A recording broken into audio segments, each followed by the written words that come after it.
Hey, good evening, everyone. It's Tuesday, September 23rd at 7:34 p.m., and I'd like to call this special meeting of the Board of Finance to order. As you all may know, we had a regular meeting scheduled for last Tuesday. Our board had some more questions and did some more work around some of the issues they're going to hear on our agenda tonight, and that was the rationale for us pushing it to tonight, and hence that's why it's a special meeting. So first item on the agenda, as always, is going to be public comment. Josh, is anyone signed up? Yeah, there are.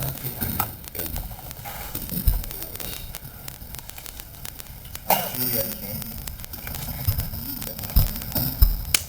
I would just ask everyone to limit the public comments to 3 minutes and generally try to keep it to things on our agenda tonight. Yes. Thanks, Juliet. So, Juliet Kane, 81 Locust Hill Road, and I'm speaking in my personal capacity and not as a member of any of the organisations I'm associated with. So for a number of reasons, I'm asking you not to approve funding for Wheat Beach tonight. First, as Jenny Schwartz has said before, funding for open spaces ought to be considered in the context of an overall plan for all town open space. And we don't know at this point which of the multiple options will be chosen for Great Island. I've lost track of no traffic study for Cherry Lawn, and Highland Farm continues to sit as an unshaded lawn and path. Yet we're envisaging over $100 million for Great Island, and another $9 million is necessary for resiliency work at Pear. That's quite a burden on taxpayers when there's no overall plan. And the Wheat Beach project isn't even focused on resiliency, despite the known flooding issues and sensitive coastal conditions down there. Rather, it's being proposed in part because new residential developments in town have no green space. The town's failure to require green space in new developments is a whole other topic, but the result here is to shift the cost of creating that space from developers to taxpayers. That simply isn't equitable, particularly when the project itself, as others have noted and may note tonight, is environmentally questionable. Not only are we shifting this cost from developer to taxpayer, we're ignoring the fact that many of the proposed facilities already exist at Weed, but haven't been maintained. Why would we commit funds to a new project and ignore the upkeep of existing facilities? Given that there's no maintenance plan in the new project, are we to assume that it will look like the rest of Weed in a few years? Is our philosophy now, why finish one project if we can start another? That's simply not fiscally responsible. And relying on volunteers like scouts for maintenance just isn't feasible and shouldn't be assumed in the budgeting. And on one technical note, I'd like to ask about invasives removal. Jay-Z has said there'll be no chemicals used at Weed Beach, and I think that's a slight exaggeration given the treatments for the lawn, which will run directly into the sound and further compromise the already poor water quality down there. Of course, I'm thrilled to hear that chemicals won't be used for invasive removal, but it simply isn't possible, as he suggested, to hand pull Phragmite. And the bid documents still call for the use of glyphosate and imazapyr to deal with them, and these documents haven't been updated. So what exactly is the new plan for removal? Does mechanical removal impact the timeline and the cost? Remember, we have the same contractor and the same timeline for both Weed Beach and Pear Tree. Is the contractor equipped for these changes? As the lowest bidder, I fear they may not be. Anyway, thank you. I hope you'll take these considerations into account. Thank you very much. Caroline? No, sorry, no, not at this time. Thanks. Marco?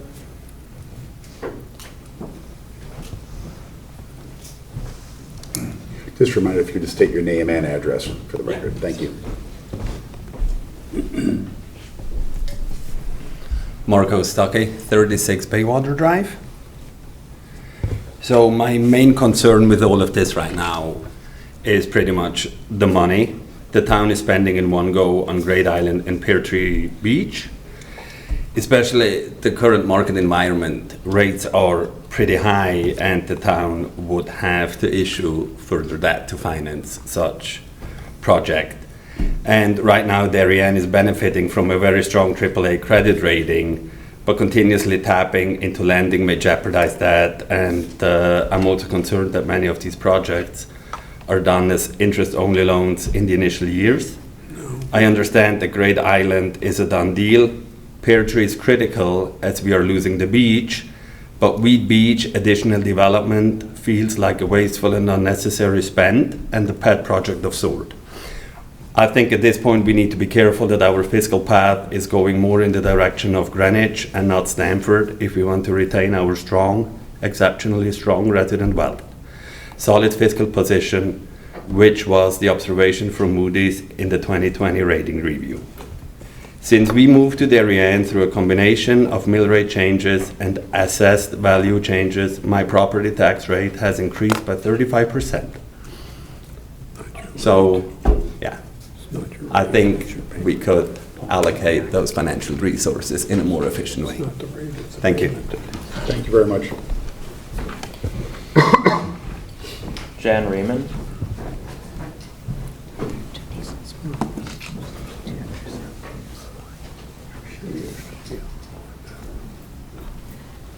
I'm Jan Raymond, 11 Waverly Road. I have a few different things I think I'd like to say about Weed Beach. First of all, I do believe there's some things to be done at Weed Beach that would improve the beach and that would benefit everyone.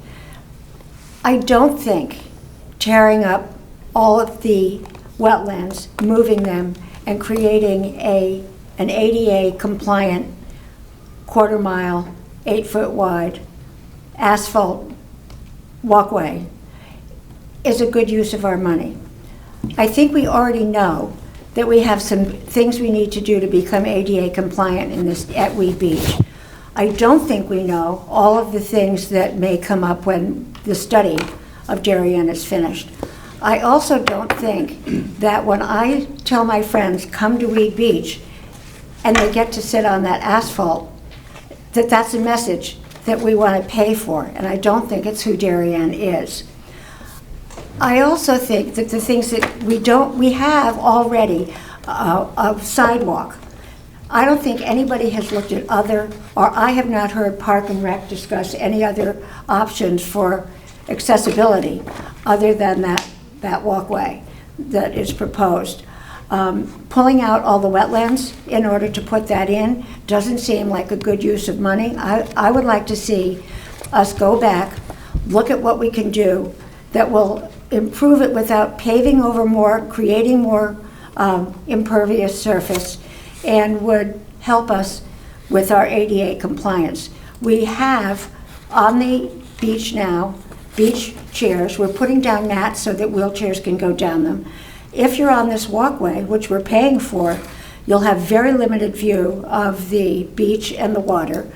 I don't know that this is what Darien wants to send, message that we want to send to the disabled people that live here. And I think the amount of money that is being spent to do a lot of things that I don't think are constructive doesn't make a lot of sense. $2.1 million for what we're going to get out of it, to me, doesn't make sense. The people who have filled out the questionnaire about what is most loved in Darien for Weed Beach didn't say anything about Short Lane.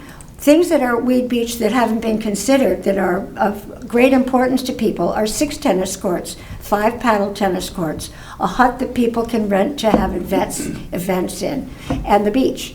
And I would like to see us look at the things that are there. I would like to wait till the ADA report comes back to find out what we actually have to spend to make Weed Beach compliant. We don't have those numbers, and I don't know why we would be looking at those things without having those numbers in front of us.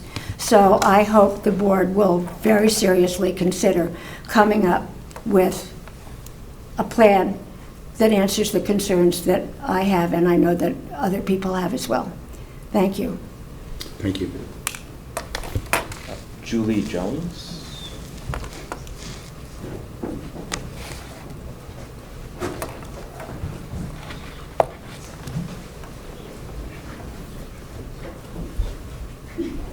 Good evening, members of the Board of Finance. I'm Julie Jones. I live at 15 Waverly Road. I thought I would start with a quote for the American icon environmental activist Robert Redford. May he rest in peace. We want our kids to grow up in real natural places, not just photos of them. I'm saddened by the 10 years of neglect and environmental destruction the Short Lane property has suffered since the town bought it. and believe that steps should be taken to reforest the property and tackle invasives. I, however, do not support the aspects of the Weed Beach Meadow and Trail project that seek to destroy natural assets of the property in order to re-engineer nature. There's been a lot of talk about this property, talking by the town, talking by the residents speaking tonight, talking by your board later this evening, talking by me in public comment and with various people who are stakeholders and decision makers. Anyway, I recently walked the Short Lane property with an RTM member who will vote on approving this project. I'd intended to talk to this person about the property. I did talk. I talked about the plan, talked about the property. Talking's good. But you know what? Listening is better. And I'm paraphrasing this person, but they told me that when they're asked to evaluate a project, they do a sort of thought exercise. They set aside the project details, instead think clean slate about what they would do with this property. So take a pause, look at the property. What would they do with the Short Lane property with everything else pushed aside? And then they turned to me and they said, $2.1 million is a lot of money to spend for a bit more beach and a lawn. Thank you for your time.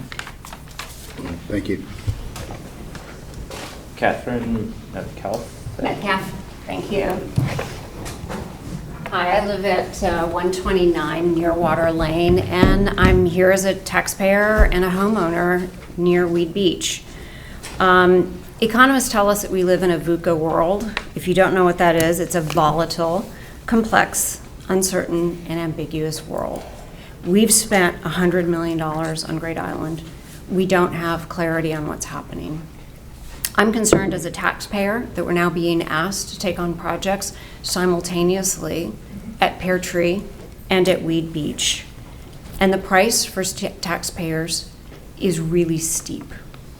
One of my concerns is not just the price tag or the ability of the town to do all of these projects simultaneously. I'm concerned about the environmental impact. You've heard others speak, and others like Juliet who have far more knowledge in this area than I do, about their concerns in the area. So I moved to the town in 21. It took me 2 years to get a patio approved in my project because I had wetlands. Let me tell you, I have a lot to say about working with the town, but I don't see the same due diligence here. And what I'd like to really emphasize with you, I'm a professor at NYU. I teach communications. Community engagement is radically different than the appearance of community engagement. And I'm worried that you're moving too fast. We're not listening to concerns of taxpayers, of environmentalists, and of our community. I moved here in 21 from a town that valued debate and open conversation because it made things better. I'm not sure I can say that I see that at Great Island. I've come to meetings myself that were adversarial and difficult. We should be advocates and working together, not creating an environment where we're pushing things through without transparency, without debate, and without discussion. I found out about trees being removed on my property by signs that mysteriously were posted on the trees overnight. How do I know that these are legitimate trees or signs? Legitimate things that someone, from the town created versus that someone actually had a discussion with me and said, hey, Mrs. Metcalf, you're paying a lot of in taxes. We're moving 7 trees in your house down. This is not engagement with the community. This is not good communication. We deserve better, and taxpayers deserve better. So I ask that you really delay what can be delayed until we have true community engagement, not just the appearance of it. Thank you. Thank you. Luke Raymond.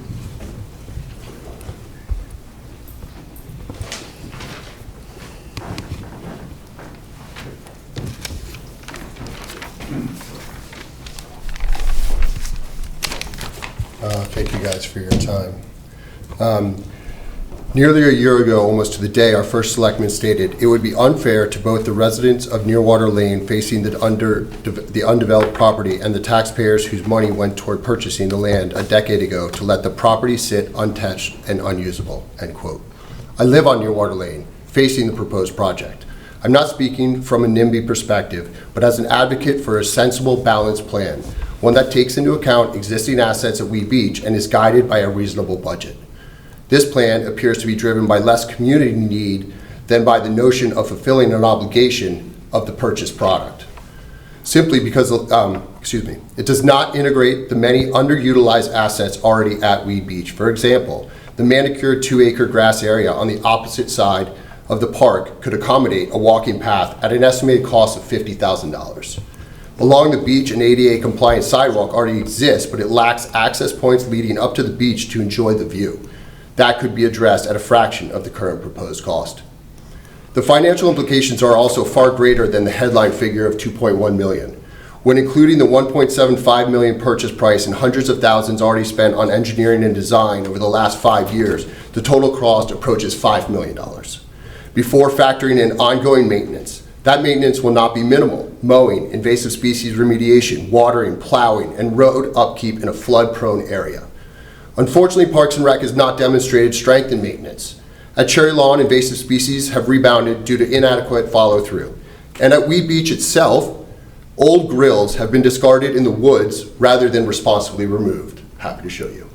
The current plan is deeply flawed, though not without some value to its components. The beach and dune restoration is an excellent proposal, both expanding usable beach space and reducing recurring costs on cleanup. According to the budget, this work would cost approximately $400,000. Additionally, the south side of Short Lane, where trees were clear-cut, could be restored and refreshed for less than $50,000. These targeted projects would enhance the commuter experience without the excessive costs and ecological damage proposed in the full plan. The north side of Short Lane includes nearly 2 acres of wetlands and diverse wildlife habitats, bounded by roads on all sides. Notably, 3 of the identified quote-unquote wetlands are actually former sewage disposal beds, according to Dan Biggs of Weston Sampson. Under the current proposal, eradicating invasive species within 5 months would require excavating deep enough to remove all root systems, disturbing the sewage beds and destroying habitats for numerous species. The cost of nearly $900,000, plus tree planting and a $50,000 budget to plant lawn seed, bringing the total close to well over $1 million. This would come at the expense of a functioning ecosystem replaced by yet another lawn and road we don't need. I respectfully urge this committee to send the plan back to Parks and Rec with clear direction. Prioritize the beach and dune restoration. Remove the existing road and remediate the damage they have already caused by clear-cutting the trees. Eliminate the invasive removal and regrading of the wetlands north of Short Lane. All done for less than $1 million. This approach would save the town $1 million, protect valuable habitats, and still provide meaningful improvements to Weed Beach. That would be a true gift to the residents and the taxpayers of our community. Thank you. Is there anyone else who hasn't signed up yet?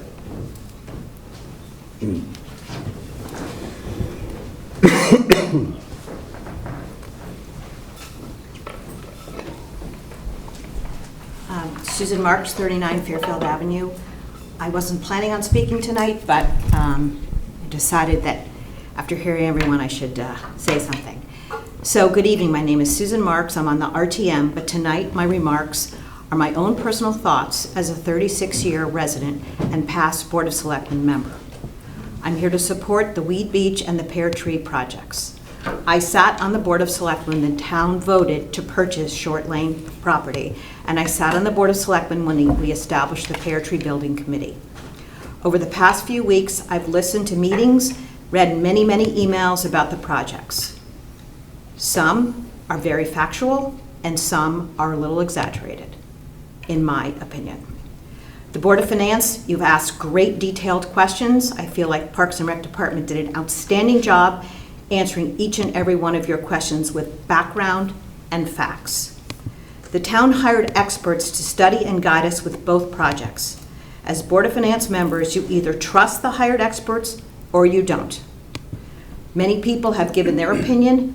The town has hired experts. It's up to you to decide, are you listening to the experts we paid, or are you listening to residents, or are you balancing both? Both projects have been redone, sent back to Parks and Rec, back to the Board of Selectmen, back and forth, back and forth. It's time to take action. I know it's not easy sitting up here having friends and neighbors try to convince you how to vote. So in the end, each one of you will have to decide, are the projects worth the financial value, and vote if the town can or can't afford the projects.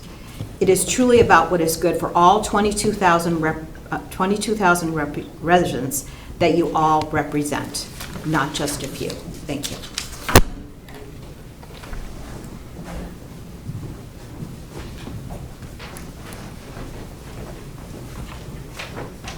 Good evening.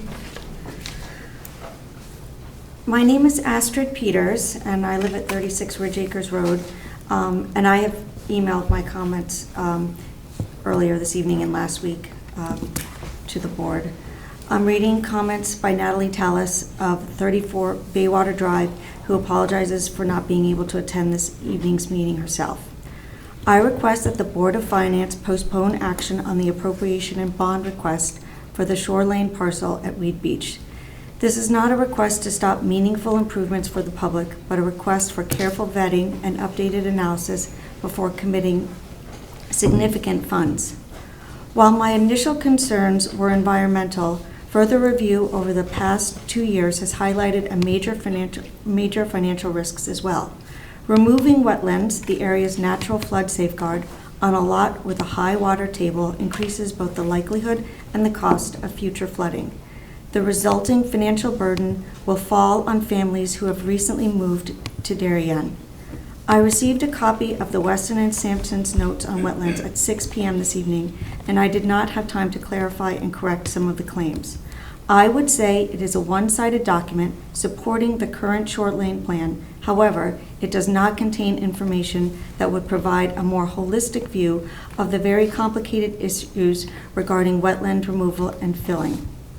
I want to encourage the board and others not to accept its claims without more research. My own family moved to Darien 20 years ago in 2004. During this time, sea levels along Long Island Sound have already risen by about 3 inches, and the rate of increase is accelerating. Projections estimate another 11 to 18 inches of sea level rise in just the next 25 years. Developing one of our last undeveloped coastal parcels without accounting for these increased risks and long-term costs is simply not responsible.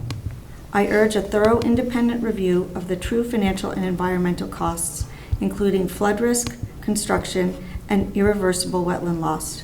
Darien should not commit to a project that could burden our community and future residents for decades to come. Thank you for your time. Thank you. Does anyone else have public comment? Okay, well, thank you all for speaking, and for all those who aren't here who sent us emails. Josh, first thing on our agenda are two transfers that we need to make related to fiscal 25. Yep. I don't think we have any staff here. Oh, no? Okay, we do. So we're going to run through, just for those in the public, we're going to run through a couple relatively simple transfers that we have to allow our staff and members to go home, and then we're going to move on to the 3 bigger capital projects. I'm Allie Ramsteck. I'm the Director of Human Services and now the Mather Senior Center. And as you might have seen in your notes, the freezer that we have downstairs is, we're guessing, 20 years old. It was at Edgerton Street, and it's on its last legs. So we were requesting, we got 3 different quotes, and when we went to the Board of Selectmen, it was $94.75 we were requesting, and since then it's gone up just a little bit, another $400 to $98.75, because the company came in. The quotes were without them coming and seeing the actual space, and they're going to have to disassemble the freezer to bring it into the building and then reassemble it, so it's going to be another $400. So it's a total of $98.75. Okay, so this would be a transfer from the Board of Finance Reserve, again, from the 2000, it would be from the capital reserve, right? Correct, yeah. So this is a walk-in cooler? No, it's a freezer. Freezer? Yeah. And the other one, regarding being 20 years old, I assume that was there before the Mather We're Center? not even sure exactly. Yeah, it was at the old Edgerton Senior Center, and we're not even sure how long, how long it actually has been there. But Wow. yes, we're guessing at least probably around 20 years. And basically, Chef Judy has to come in the morning and take the buckets because it's leaking so much that there's ice, like chunks frozen that she has to take out of the freezer. So we're hoping that it doesn't die on us before we're able to replace it, but there's thousands of dollars worth of food in there, so. How come you didn't come sooner? Well, I'm new to this, and that's going to be my get out of jail free card. But yes, I think that's something we are going to look at, is all the other appliances, and just taking a real inventory. And Josh, I think I may have misspoke. This is a capital transfer, so it's actually going to be in fiscal 26, not fiscal 25, right? Oh, no, it's in fiscal 26, yes. Yeah, okay. So any questions on this? And it's not reflected here on page whatever yet, right? That Mather HVAC, that's different. Correct. Okay. So it's exactly 400 more, so 98.75? Yep. 98.75. I have the quote here. And Ally, does that include removal Yes. and disposal? Okay. So if there are no more questions, I'll entertain a motion to transfer $9,875 from the Board of Finance capital reserve inside the reserve fund for capital non-recurring expenses to a capital account for a new commercial freezer. Lynn moves, Rob seconds. All those in favor? Unanimous. Ally, thank you.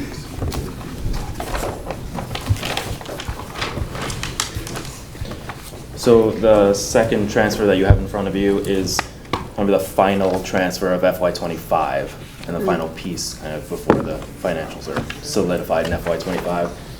And this is essentially making room for a payment out of the training fund in the PD budget to essentially remit payment to the Town of Monroe after the hiring of a trained officer kind of within the 2-year span post being certified during their training to be an officer.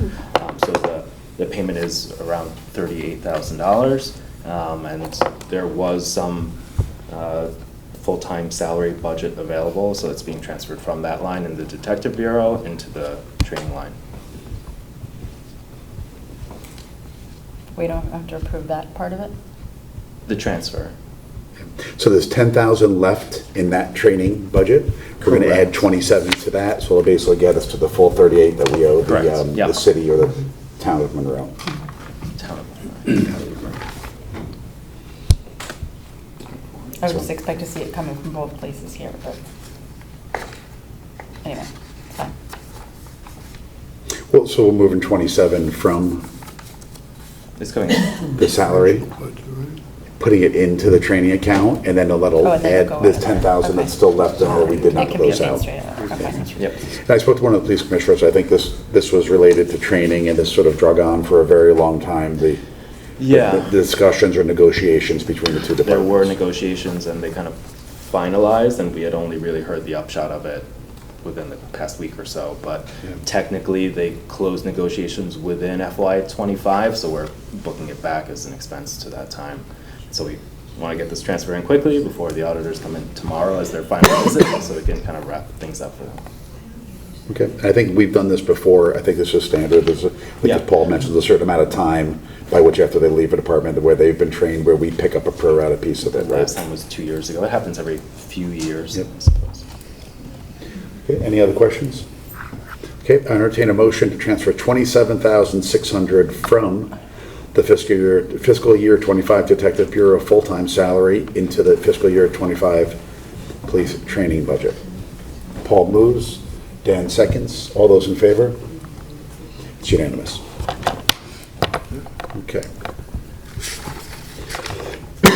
So in terms of discussion and action, there are 3 capital items that we have on the agenda before us tonight. You've heard some of them, discussion, public comment here. First is a project at Weed Beach, the second is one at Pear Tree Point Beach, and the third is for planning and project design around Great Island. My recommendation in terms of ordering our discussion tonight is that we would have 30 to 40 minutes worth of discussion on Weed Beach, followed by similar discussion on Pear Tree Point, and then one on the Great Island project. Because, you know, our board looks at not only the individual projects, but sort of the spending in totality. I think it'd be good for us to discuss all three of them, and then when we're done discussing all three of them, and we have John and Lori and staff here to kind of answer some of our questions, then at that point we can decide if we feel like we're ready to vote on, you know, one, two, or all of the projects. Okay?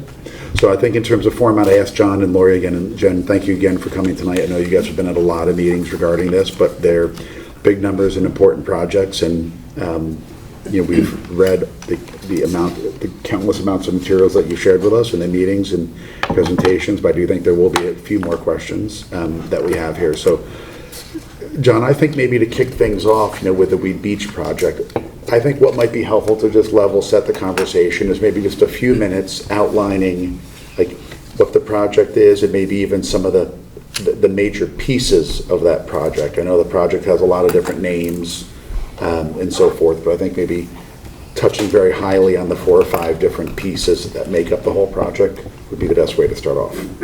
Sure. So by way of history and as a reminder, this was property acquired in 2014 for about $1,750,000.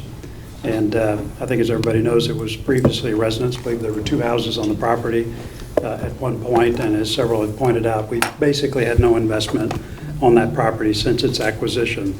A serious effort to develop the property actually started probably a year later, but over time those plans never really materialized until 2024, when we first got a detailed plan to vote on. It was actually a scaled down plan. The original Parks and Rec plan to develop Short Lane actually included a walkway that went around all around Weed Beach.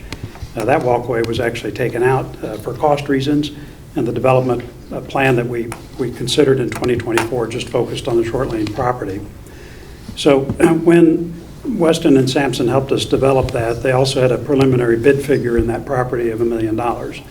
And so when we put the project out to bid, this is April, May of 2024, the bids we got back were in the $2 million zip code. And that was a lot of money, and so we asked, the Board of Selectmen asked the Parks and Rec Commission to go back and take a careful look at the project one more time and say, look, it's got various components to it, from the beach to the berm, to the lawn, to the walkway, to the wetlands, the parking, the junior sailing area, all of that was all part of that project.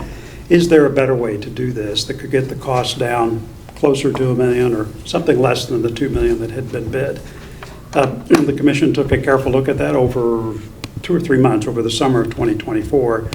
They looked at a couple of options that would reduce the cost, but in the end concluded that if we were going to do the property right, that it really was doing all of those small projects in one project or at one time, that was going to be a better answer for the town. So their recommendation to the Board of Selectmen was to in fact go ahead and pursue the plan as originally presented by Parks and Rec.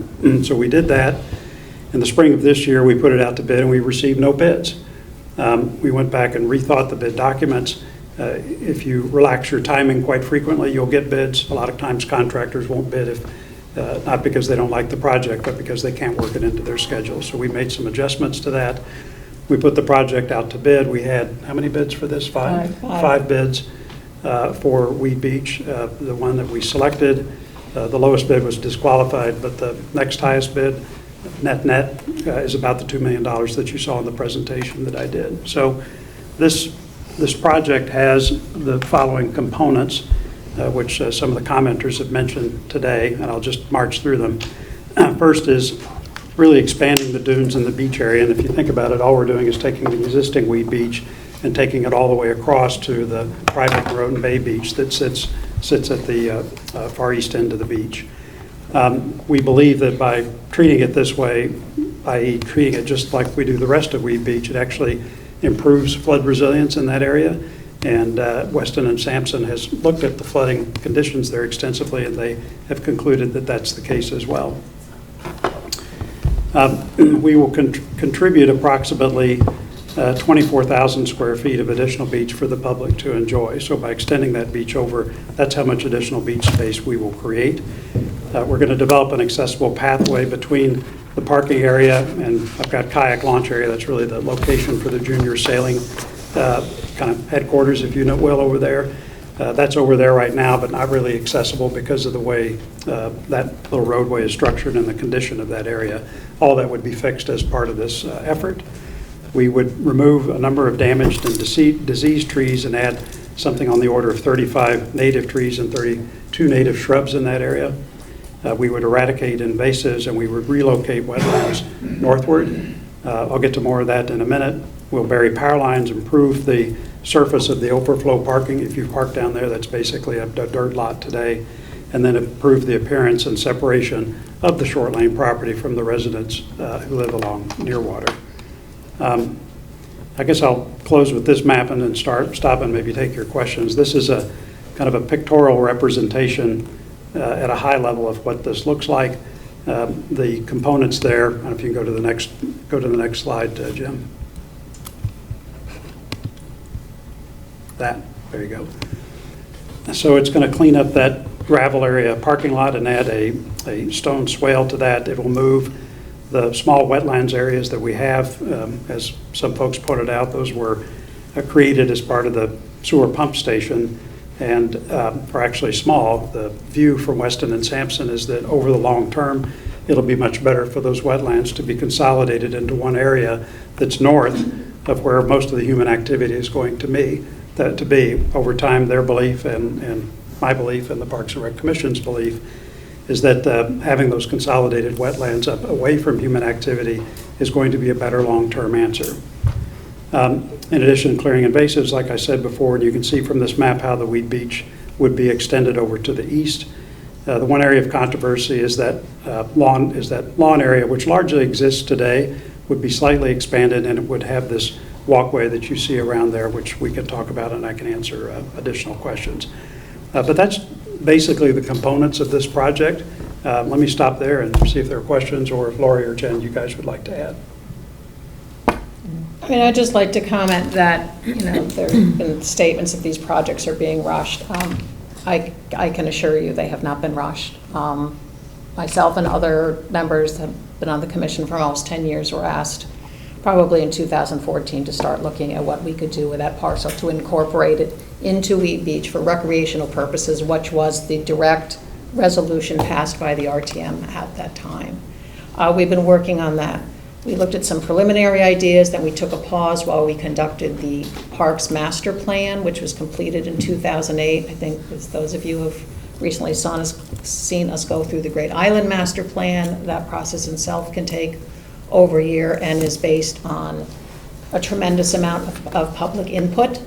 I remember we did a public session in this building where the auditorium and the vestibule were full. And we have that document today.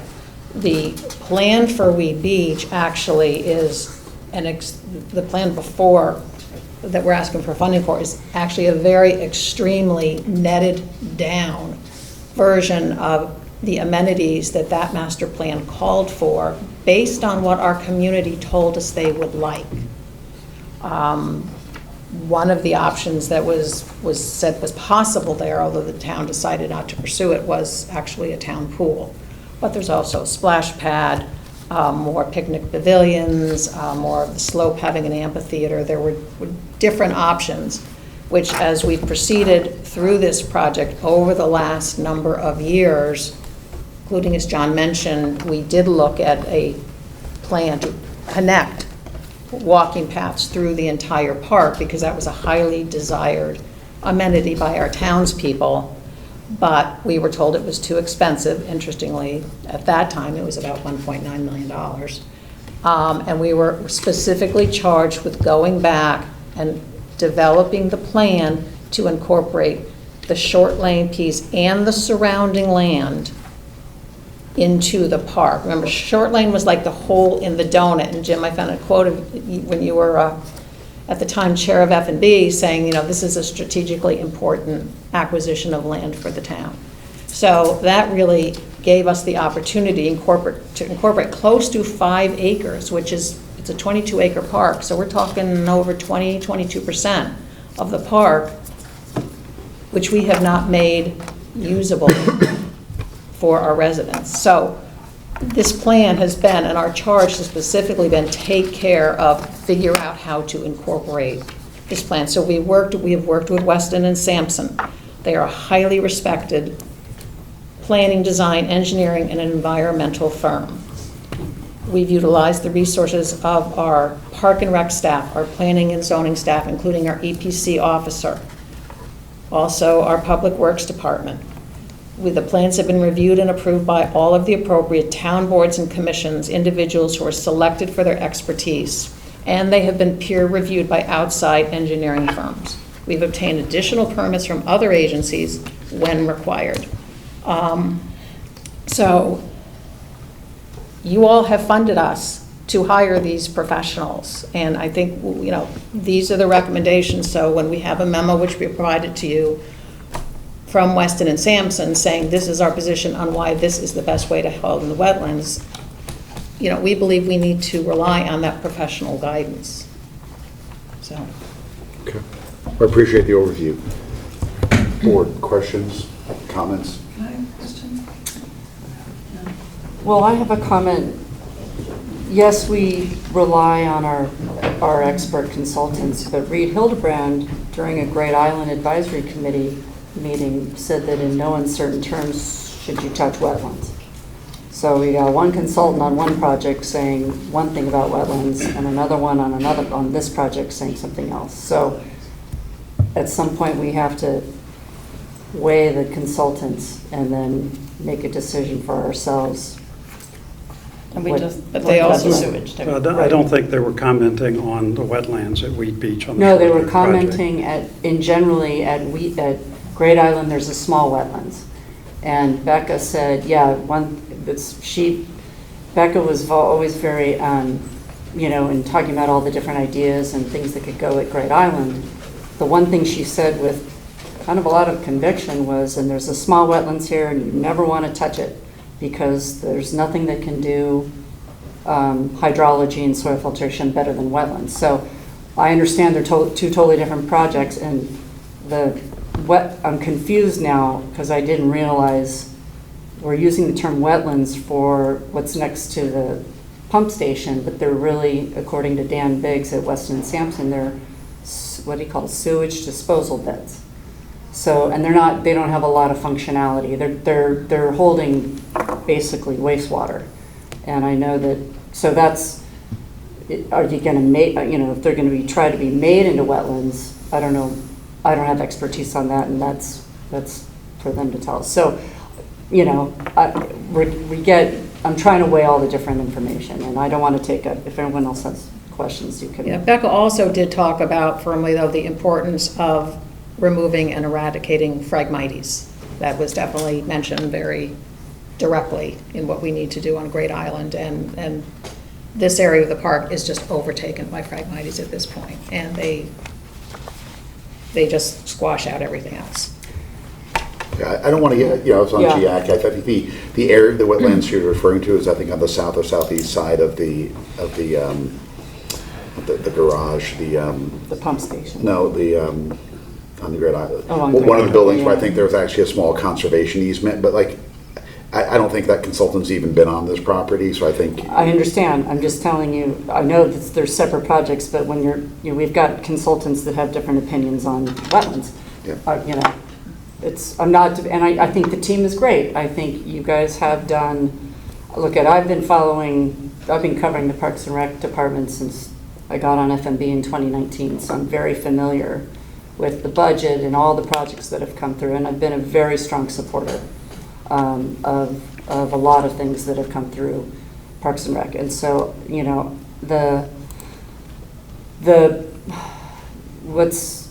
what I've been looking at is the bigger picture on debt, and the debt that we've taken on, which we did it knowing that the purchase of Great Island and doing the HHR renovation was prudent and correct. But we also need to get back to being a little more meticulous on the decisions around how we're going to fund certain projects, because our debt profile has changed. Our budgets have been, the last couple of years have grown a little more than we wanted to. So there is a financial impact for every, I mean, we kind of get pretty granular on the budgets when we go after $50,000 here or $200,000 there. So I think when I look at this project, I agree that there should be investment in Weed Beach. I've been saying that for a long time. 3 times the Parks and Rec Commission has been asked to please try to come in at $1 million or around that area. And we keep coming back to it can't be done. And I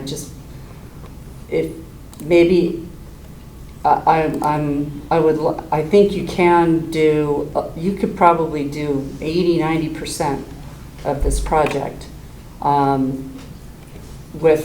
if you just eliminate a couple things that maybe can be separated out. That's kind of where I'm trying to see if we can get to a reduced number. And I don't know if it's the dealing with the invasives is kind of a little out of my ballywick, but I do know that is a long game. That is the maintenance plan. I haven't seen. I know I've seen a preliminary maintenance schedule of $5,000 for beach raking and $5,000 here and there for ongoing. But this invasive removal and Phragmites removal is multi-year. It's a long game, and I would love to see more about your analysis, if you've done an analysis on what's actually going to, once you go in with this plan and rip out and take away all the invasives, they come back. We see it. It happened to you guys with mugwort. We gave, there was money given for mugwort and it came back. So I'm concerned. That's where my concern is the cost of, we've never done this before. And you're right, we do need to maintain, but on one hand, I'm hearing from people, gee, the department doesn't do a good enough job of maintaining our properties, but then we're like, okay, they've hit the point of no return, we want to maintain them, but now it's going to cost us too much to maintain them. So it's feeling a little bit like a double-edged sword there in what I guess one of my concerns is how did we let this parcel get to this state where, in your words, the Phragmites have overwhelmed the property? We've owned it for 11 years. It looks to me like it has just suffered from neglect. It has, you're right. Well, okay, Right, but because it's the been a conditions Parks and there- Rec asset for 11 years. Because How can it have been neglected? The conditions that need to be remediated are beyond what our staff has the capability of handling. We have a phenomenal Parks and Rec staff, phenomenal. And they've tackled everything they possibly can. We've sent them out, they've dealt with invasives in Cherry Lawn and the back end of Weed Beach. This is beyond the scope of what they can handle. So we will have to hire people. When we come for money, it's like, well, what's your entire plan? Don't do this piecemeal. Again, we kept saying, figure out how to incorporate this into. I'm asking, how did we let it get so far that it couldn't be handled? I don't think it ever could have been handled by them. When we bought it, it was 2 residences, is what I just heard. I wasn't part of that decision. Right, and what? So I don't know. I'm asking. And what? If we'd have been more aggressive when we acquired the property, to maintain the property, to fight the invasives, would we not be in this position today? The property it was two different homes, and again, we learned this through Great Island. What was suitable for residential parcels is not necessarily suitable for whatever. But our staff does not have the ability to remove roads, to disassemble major stone walls, which are now falling apart. And again, we were charged time and time again, we've been at this for years, with come up with your complete plan. And we have been working at that. I have a question. Regarding the wetlands, has both planning and zoning and the Darien EPC signed off in totality on Yes, filling in the small little, I think it's A, B, E, and yes. making C bigger. Yes, and I So, like- believe we provided that memo to you And, from Jeremy. yeah, maybe this is a loaded question, but I mean, we've heard, Jenny made a comment about one set of experts or other experts. Is the EPC the ultimate decider of what can and can't be done, regardless of what one expert says or the other? Like the EPC, the Darien EPC, the experts They make are the the decision, permit we right? need, yes. Okay. We have that. And then for the invasives, Well, before Jen? we go off of that, just because 4 days ago was the first time I learned that they were sewage disposal fields or whatever, were all those approvals granted with everyone involved knowing that they were sewage disposal fields? I believe so. were these sewage disposal fields, or were they small depressions that were created because there was a sewer pump house down there that was meant to capture stuff if it came out? I mean, I do we believe have any- it's the latter. Yeah, they weren't. I think, are you referring to Dan's memo? Yeah. Yeah. If I can just also mention that the permits that were approved by P&Z and EPC, if you look at Jeremy's memo, that approved something, the plan now has far more trees, has far less impervious surface, so we have actually improved from the permit that was, a project that was approved. So we've actually improved the environmental. But in terms of like the specifics of just moving, like touching the wetlands, Yeah. right? That's been approved by That's- EPC. Yes. And then on the invasives, does this plan take out and remove 100% of all invasives that would be removed on this property?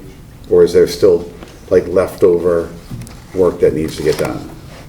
It would be removing it, and instead of using herbicides, what we're now doing is they would be digging it out from the roots, rebuilding them, reconstituting it in the larger area, and then we would be maintaining it. Look, we have to, at the beginning, keep looking at it and make sure that nothing comes back.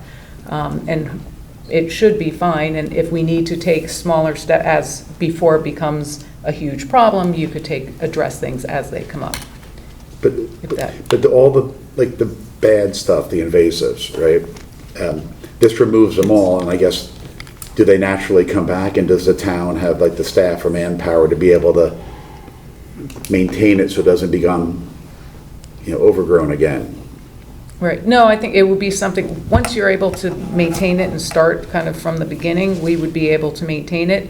We may need to, if you see that they're coming back wholeheartedly, then you might have to take other action. But part of this plan is also that they give us a maintenance plan so that we know what we're looking for and how to maintain it so that we can alleviate that issue in the future, so we can stay on top of it. So there's no guarantee that once we take them out, I mean, there's A lot of it is is there a gonna- good likelihood that it comes back and we're going to have to kind of keep, if there's a We have maintenance to, plan, we have to keep maintain, on. so, but again, I think once you're able to do it, you can kind of get ahead of it versus where we're at now, which at this point, you need to basically start from. But I mean, that- right now, that area it's basically contained by asphalt on all three sides, right? It's that whole pump station, it's contained. It's not jumping the road to go into the lawn area or anything. So if it's contained, Well, it's on two sides. It's up north near the pump station, yeah, and then the area between sort of where the grass is and down to the water. which is- that comes is- out with the dunes. Yes, is When you very, do very the thick dune as well. restoration, that comes out. Well, dune creation. Right, dune creation. Yes, dune creation. But So when that you all would do have to the- come I'm out, because just- now you can't, you've got the grassy area, but now you can't get from there down to the water directly because Understood. there's the big depression and it's full of all of the invasives, so this would provide the direct. The dune, I understand the dune part. Yep. The part that I'm wondering if there's an area to possibly save costs and time and ongoing maintenance is if the Phragmites near the pump station are contained and they're not, it's not a water system that we need to drink, and it's basically wastewater pools, right, that are there. Why touch it at all? Why not just Well, leave them? Dan's got a comment in his memo to that point where he says, look, these wetlands are predominantly comprised of Phragmites, a monoculture, which is an aggressive invasive plant that actively crowds out native vegetation. As a result, the wetlands are not ecologically diverse, which limits habitat for birds, amphibians, insects, and other wildlife that depend on diverse vegetation. Phragmites offer less food and shelter for native animals. And so, in a sense, Phragmites are just bad and we've got to get rid of them. One other thing I'd say about this project, that if we think about their ability to do maintenance, this is, by doing this all at once, it's kind of a nuclear option in the sense that we're going to fix everything all at once. We're fixing the drainage, we're fixing the beach, we're fixing the lawn, we're moving the wetlands, we're getting all that set up for a future that works and a future that they can maintain all at once, as opposed to something that's piecemeal, that over time is more difficult to manage, and we've got to phase it in over time. There's literally no chance that's going to be less expensive over time. And as I'd further point out, the commission looked at all these kind of components here to see if some of them could be eliminated or dialed back. But the reality is that, and again, to Lori's point, we've looked at this for years. There's not a better way to kind of pull all this together into a single project that resets all of this all at once, and we think it's a better way to go. Wetlands E, that one right there in the front. What is that? That's actually in the water. Believe it or not, you can, and that won't be touched at all. Okay. The tall grasses that come up, like in the water? So, yeah. Yeah, so I'm wondering why we want to expand the beach if the water's really not usable in that part of the beach. No, it's usable. I don't know, I went down there the other day, it didn't look like I was going there with all the Certainly grass. usable. And especially a lot You're of talking folk, about this yeah. area, are you talking about this area right here, Taylor? Far right. Yeah, It's in that the water E, though, there's yeah. grass that comes up. There's grass, it's like grass coming up through the water. I mean, it's technically usable, but Yeah, I'm but a lot of not people, sure that's where anybody they would launch actually their swim. paddle boards, their kayaks and whatever, and they're in and out of their boats, and which is kind of good. You kind of keep them separate from the swimming area. But people are definitely down there. Absolutely. John or Lori, how much does the pathway cost? Walkway, the ADA? It depends which piece you're looking at. If the part that goes along the water, so the part where the green arrows are, the light green arrow, that part is included in the overall budget. We don't have a breakout for that. Okay. The part that goes, that curves up along in that, right where you're looking, that purplish area, that part is 58,000, and then there's a small part Over by the parking lot. by the parking lot, which was 17,000. Yep. So we're looking at, what, about 75 on those two, which were done as deducts. So I have one question on the parking lot. You know, I know I park there sometimes, it's basically dirt. You know, I know you gave us some entrance and traffic, but is that filled up? Are people using that 10% of the time, 50% of the time, 90% of the time? Like how used is that parking lot, which right now? Observationally, I'm seeing it used more and more as the park is coming up. You know, you all had mentioned at one point, Dan, I think when we spoke a week or so ago, you know, that you were interested in usage numbers and whatever, and I think they might have been included in the memo we sent them, but just to reiterate, you know, using the new software that you all funded for the town in the last few months, and Jen's, you know, learning how to use it, and I think it's going to be really useful for us going forward. But going through the figures, Weed Beach was, for full 2024, Weed Beach, there were 208,000 visits to Weed Beach, so I think that supports it. It's a pretty... Visits or cell phone pings? Visits. Okay.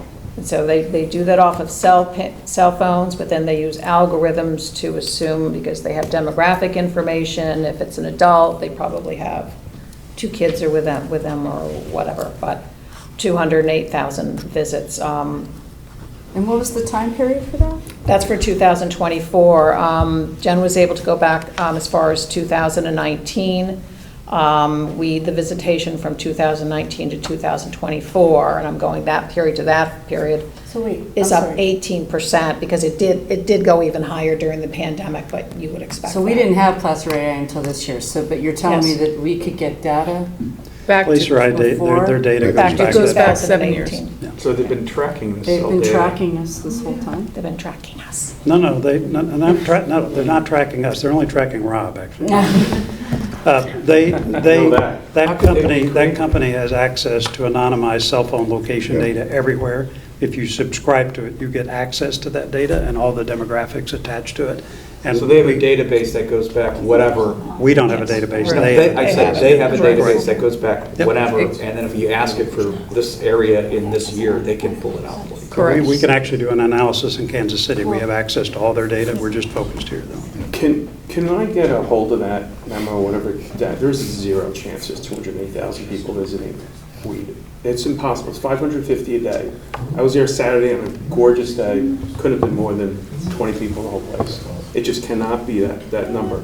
I'd like to see it by hour if you have it, because there is no way it's $208,000. We can show you, we can show you the data, but I think the answer to the parking question is that it's event-driven, right? So if you go down there and there is the luau party that we had, or anytime that there's a significant attraction for folks to go down to, so movie nights, the fireworks on Stanford Beach, where you're going to come over to watch it there, Roden Presbyterian's church service, the lots are completely full. So it's less that you go down on a random Tuesday or say an early Saturday morning and the lots are not full.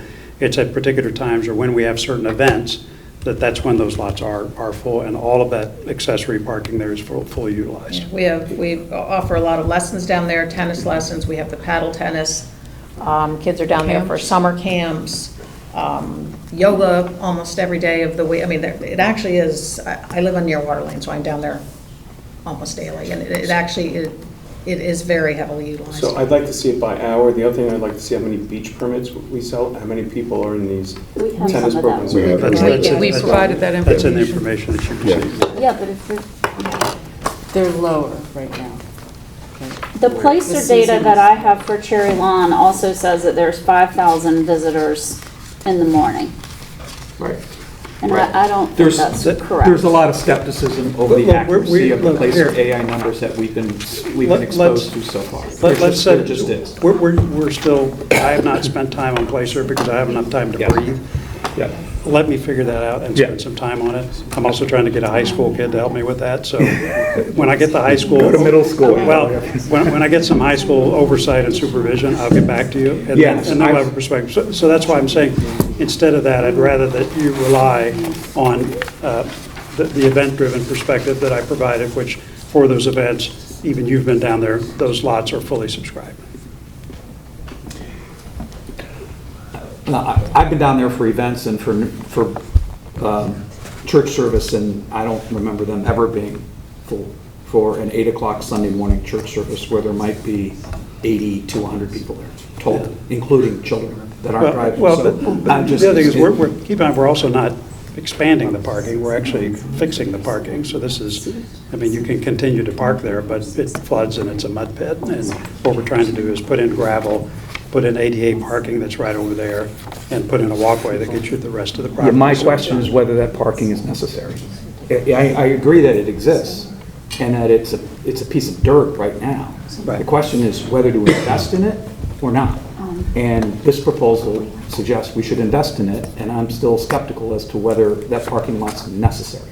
So And you're therefore, saying whether- we get rid of whether the it parking merits lot? We should get rid of the parking? I'm confused. It's requiring, I'm skeptical that we need to further invest in that park. That's all. Isn't Seems the to function proposal well. to expand a little further, aren't you expanding the parking lot a little bit? Or I thought you were, how many, it's 50 spaces, I think it was, you were proposing We're there? not really, it's really improving the drainage and getting, it's So very it's pretty rocky much now. the same amount, I thought you were expanding it down a little bit. I thought it was, It's adding a surface to it, right? It's adding a gravel. It's adding a service, stone leveling it off, surface to it. improving the drainage, Yeah. providing a curb, wheel stops, et cetera, to make it And then the connecting path. safer. And Well, the sidewalks that people are The walking existing on the parking lot, I mean, when I go down, there isn't really any stop and end to it. It's just Right, it's grass just and a dirt mess, that yeah. people. Yeah, in So fact, I think it's a planning and little bit- zoning, during our meetings with them, they were Yeah. actually quite keen on remediating that lot. Steve Mulvaney specifically commented that he really wanted to see that lot. And I'm looking at the bid Improved. document, it's 18,750 square feet of compacted crushed stone parking area, $135,000. And the concrete ADA parking stalls to attach to that are $20,000. What page is that? This is in the From the full bid formal document. bid document. Right. I was not able to get through all 190 pages of bid documents, and wondering if somebody could expand on the power line burying initiative embedded in the project? Other than the power lines that come from near Water Lane within the Roten Bay over to where the home on Short Lane were, the rest of the power lines in the park are buried. So the idea was to, at the same time, because it is in a harsher environment, obviously prone to more storm damage, that while we were digging everything up, to bury the power line so that the full power source to the park would be completely buried. And is that called, is there a line item associated with that cost-wise? I will take a look while we're going through this. So am I correct that the power to what we now call Weed Beach area, that comes across this property and then feeds it? It doesn't sort of come in the way we all drive in? I believe so. Okay. What about the power line along Short Lane? You're talking about That's buried? what we're talking about. Yeah, That gets okay. buried. Oh, that, you want to bury that? That gets buried in it, yeah. And that services power, like at the paddle courts Into the- and all that stuff? into the park. That's the line, okay, it doesn't come in from the street, got it. Electrical improvements, undergrounding service, conduit structures, handholds, connections, et cetera, $20,000. Thanks. Boy, when you and Jen, when you think about the existing, let's just call it the meadow here, the area inside of this walking loop and up here, how is that used by our residents today? How was that used like a couple of years ago? I know we cleaned up a little bit in there, but like, do people actually go in there today the way it exists? Some people do. They go in, we have some picnic tables and a grill or two out there, and people will go and use it. It's an area where people can go who don't necessarily want to be on the sand. We've hosted some scout campouts and different events there. I think you guys saw a letter to that effect, et cetera. So it's sort of general open space, not dissimilar from Highland. And why are they going there and not the other side that's like bigger? The picnic area tends to be used more for group events, and we rent it out for group picnics. It's tucked way back. It feels much more remote. So the shoreline is separated by that big rock outcropping near the gazebo. Yeah. So people do go back and use. I've been to some really nice group picnics back there, so it does get utilized, but I don't think it's somewhere people as naturally gravitate back to. Also, the view is back more into Holly Pond versus across over to Long Island, so I don't think the viewplanes are as nice.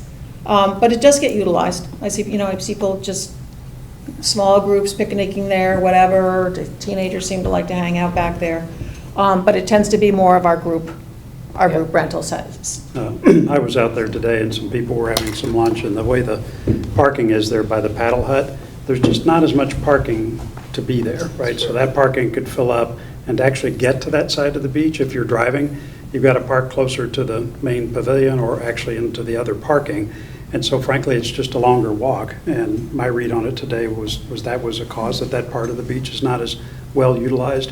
Whereas the part where this is going to be built, you can see there's a ton of parking that's right there that gives you access to the lawn, the walkway, the beach, right there.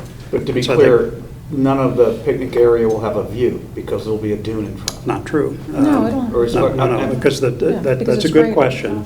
But the dune or the berm that's on the Weed Beach side right now, if you're standing in the parking lot or up on the curb there, you have a clear view of Long Island Sound. That's going to be extended over. What's blocking your view today is the Phragmites. Yeah, so we have waterfront property where the view is completely blocked. There's like trees, there's also. No, it's mostly the Phragmites. But there's some big trees there also that you're planning on removing for No, the dunes, right? Dan was able to work and rework some of the grading, so I know there was one oak tree people were concerned about, and that Like we right at should the be top able of to it. retain, yeah.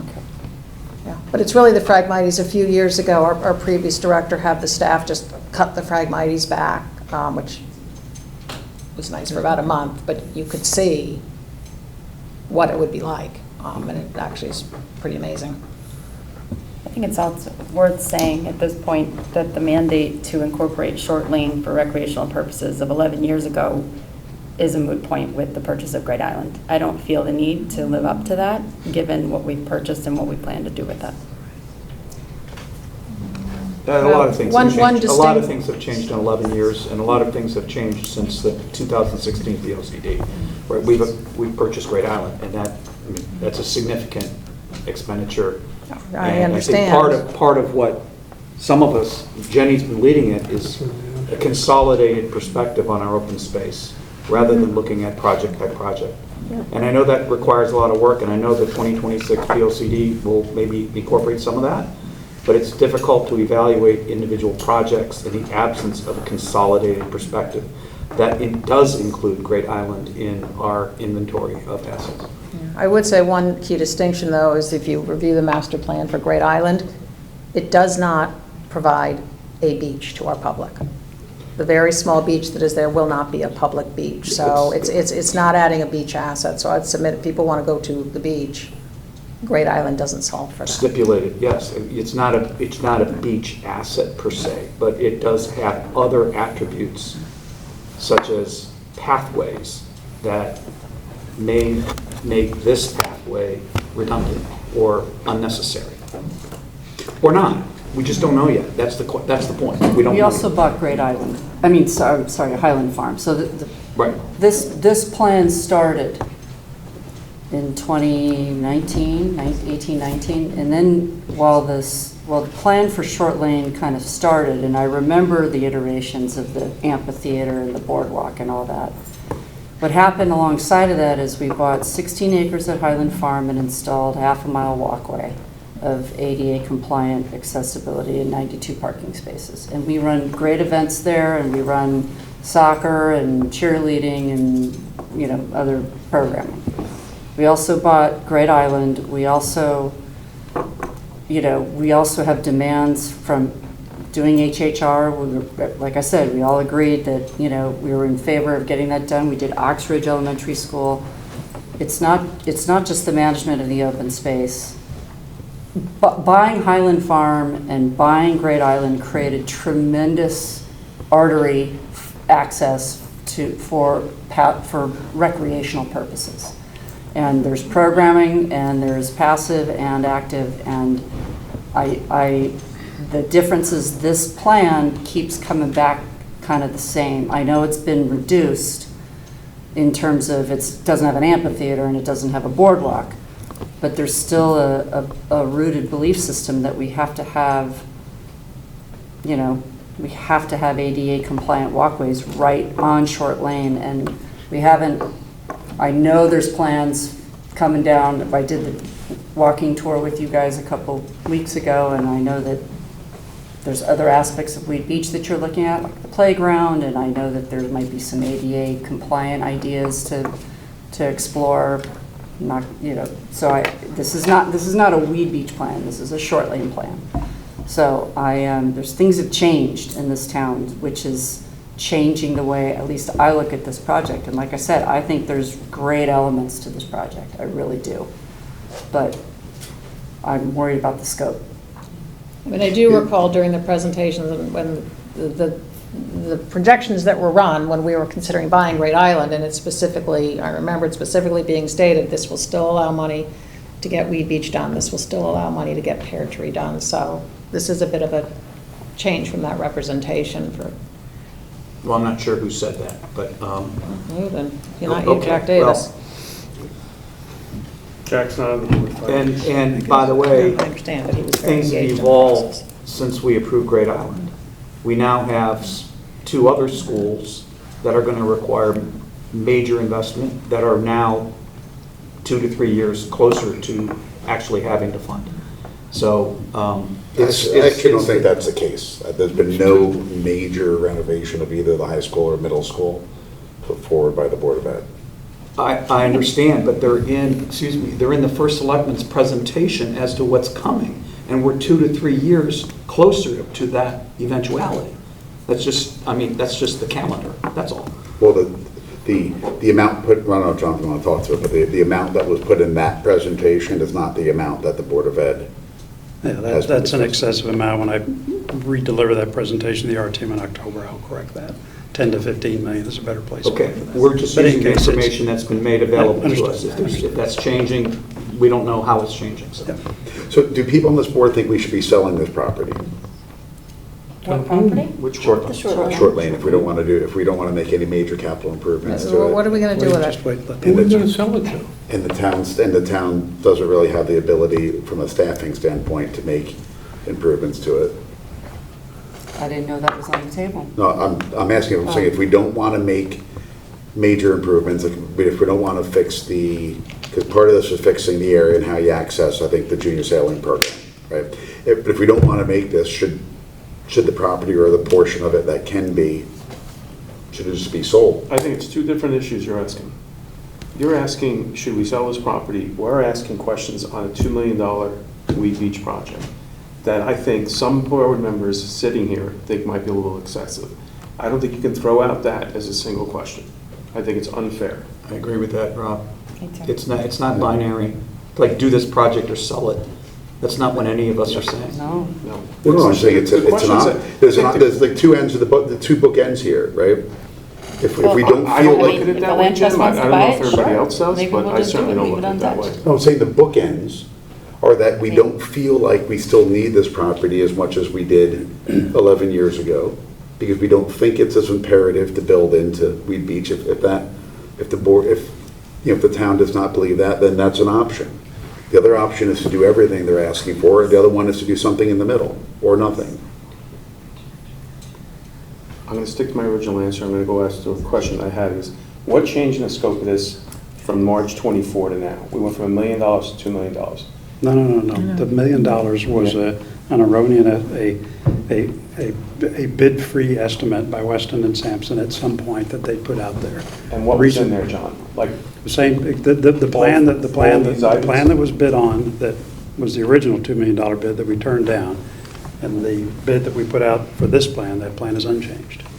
So that was the question I had is, what were the other plans or ideas that you asked Weston and Sampson to look at on a smaller scope that would fit the $1 million?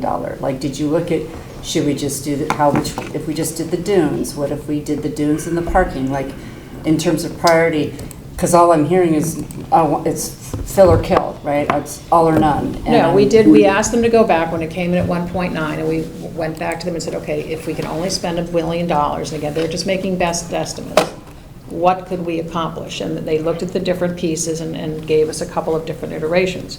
In one scenario, we could remove the phragmites and get rid of some of the wetlands in the front, but there wasn't the money to restore and create the new wetland in the back. So that, I don't even think would meet with our current approval.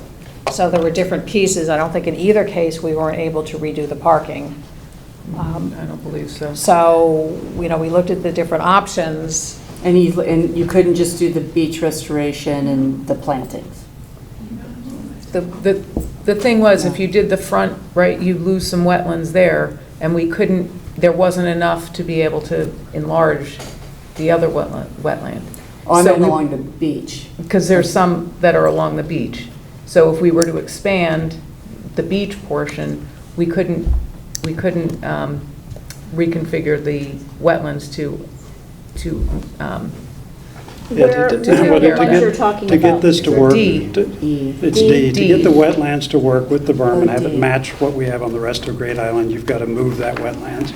And in order to get something that was closer to $1 million, you can't do all of that, plus move and consolidate the wetlands up north. You're going to end up with less wetlands. And I'm pretty sure the EPC was not going to improve that. And if you don't do the walkway, you don't have to do anything to D? Right? No, If you don't have a walkway, you don't, No, it's the. D just stays there. No, it's the berm that carries the dunes. It carries it, it's a straight line. When you carry all that straight over from Wheat Beach, it cuts right through wetlands D. And then you also needed a way to get to the sailing portion. So that's why it was different pieces. They didn't all work together. still haven't heard a compelling reason why we have to do any of it. Like, there's no glaring need for any of it. I mean, a less than diverse ecological system, sure, it sounds not perfect, but, I mean, we're not looking at extinct species or anybody being harmed. I just don't, none of it seems to need to be done, I gotta be honest. And in the face of all the hundreds of millions of dollars that we've approved and spending lately, I'm a no. Well, getting to that, we spent well over $100 million on a variety of projects. Lori, this represents maybe 1% to 2% of that total. So it's time to move on and do it. And don't let it sit there and deteriorate further. Yeah, I wouldn't maybe position this as Jim's sell it question. I think this board's got a philosophical question around your central remit, which is how much money are we spending in town? And so if you are concerned about that, I think the case is made that you postpone all of this. You don't approve Pear Tree Point, you approve anything, right? Because you're of the view that we've spent too much money and we've accumulated too much debt. And if you're going to be consistent, that same logic needs to follow through to this budget process that's coming up. And I'm talking all that capital, all of it, unless it's absolutely imperative. You come in and say that because the more imperative problem is the town's financial condition. And then you have to ask yourself, by which metrics are we measuring that, right? It can't be a fact-free assertion. It's got to be based on something like how much the taxpayer can bear on this, how much additional tax revenue are we getting from the developed properties, which I'm going to talk about in October. How close are we to actually losing a AAA credit? Last I heard, that was a $500 million debt number before we would put that at risk, and we're significantly less than that right now. So I think, Dan, you're hinting around the right question there, but you're going to have some metrics or something for you to say that because these metrics are flashing red, if you will, we now need to actually turn our attention to turning all of these down. You can't do it piecemeal. You got to do it and say, from an intellectual consistency standpoint, we can't do anything. Well, for me, it's in health and safety is number one. So that would be an exception to that. If it's a matter of health sure. and safety, I For sure. personally think that Pear Tree is, that to me is a little more of an. I don't think you can make that case that is an urgent problem. We have problems. It's an important problem. I would ask you, John, to not impose your decision criteria on us. Oh, I'm not. We all have our own decision criteria. We all have our own algebra that we're doing in our head. And we're making judgments based on our individual perspective on does this benefit the taxpayers, all things considered, or not? And it's not yes or no. It's not binary, and it's not none of these or all of these. I personally believe the Pear Tree Point is defending an asset against, temporarily being 20 to 50 years, but we're defending an asset. And if we don't invest in that asset, we will lose that asset. This project isn't defending Whiteweed Beach. It's taking a decision we made 11 years ago and saying we need to develop it. That is very different from defending an asset that the town is using. Mm-hmm. So I think that, for me, that's my criteria. I'm not sure we're really, I don't agree with the word developing it, and I do think we're defending it. We have a crumbling wall where the sand constantly pushes over. You can literally start moving the boulders. We have crumbling asphalt, which is used by our junior programs going back and forth, which is a tripping hazard. We have invasive species which are taking over and crowding out the bioculture. So again, to me, that is defending this asset. It's a beautiful piece of property that we are lucky as taxpayers to have, and yet we're just letting it sit there, and it's just going to get worse and worse. The difference, I would say, Lori, is that asset is not needed by this community. Hasn't been used, except maybe by the sailing community. Hasn't been used, and Weed Beach is successful without this addition. If by all means, and we all are in violent agreement that Weed Beach is a successful park, independent of this asset, and therefore we don't have to invest in this to defend an asset that's being used by the community, Weed Beach. Then maybe Jim's question is relevant. Yeah.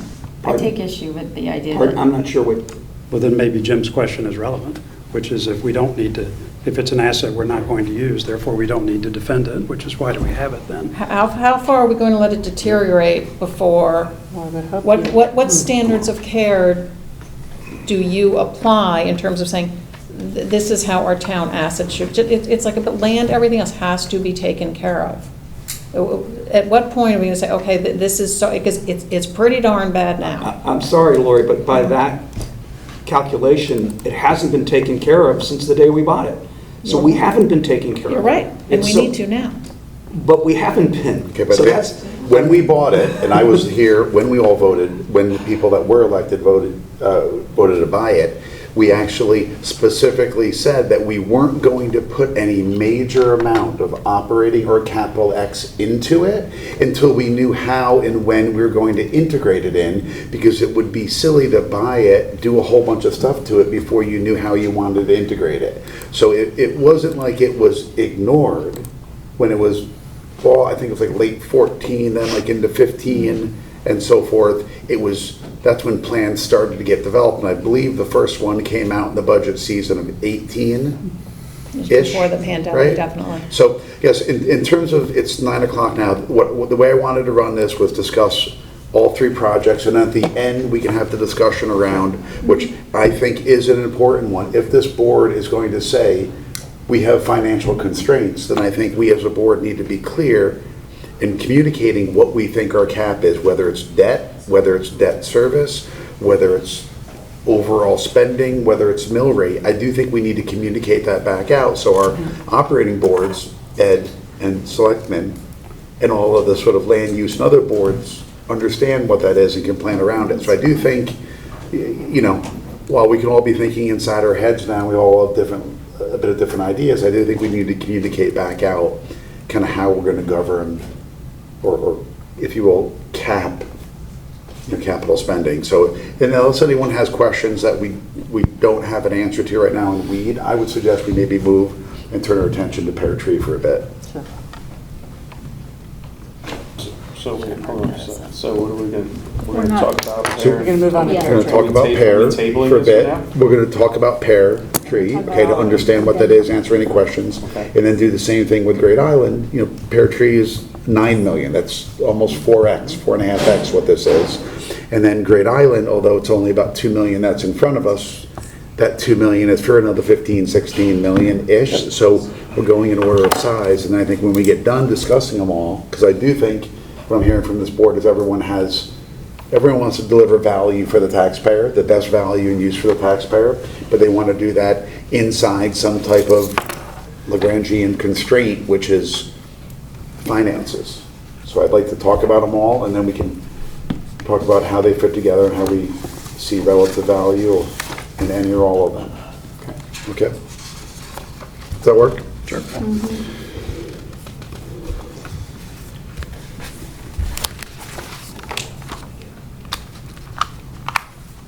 John or Laura, you want to give us sort of the 5-minute, just kind of overview here on the various pieces of Pear Tree? I'll be done by 11, so I'm kidding.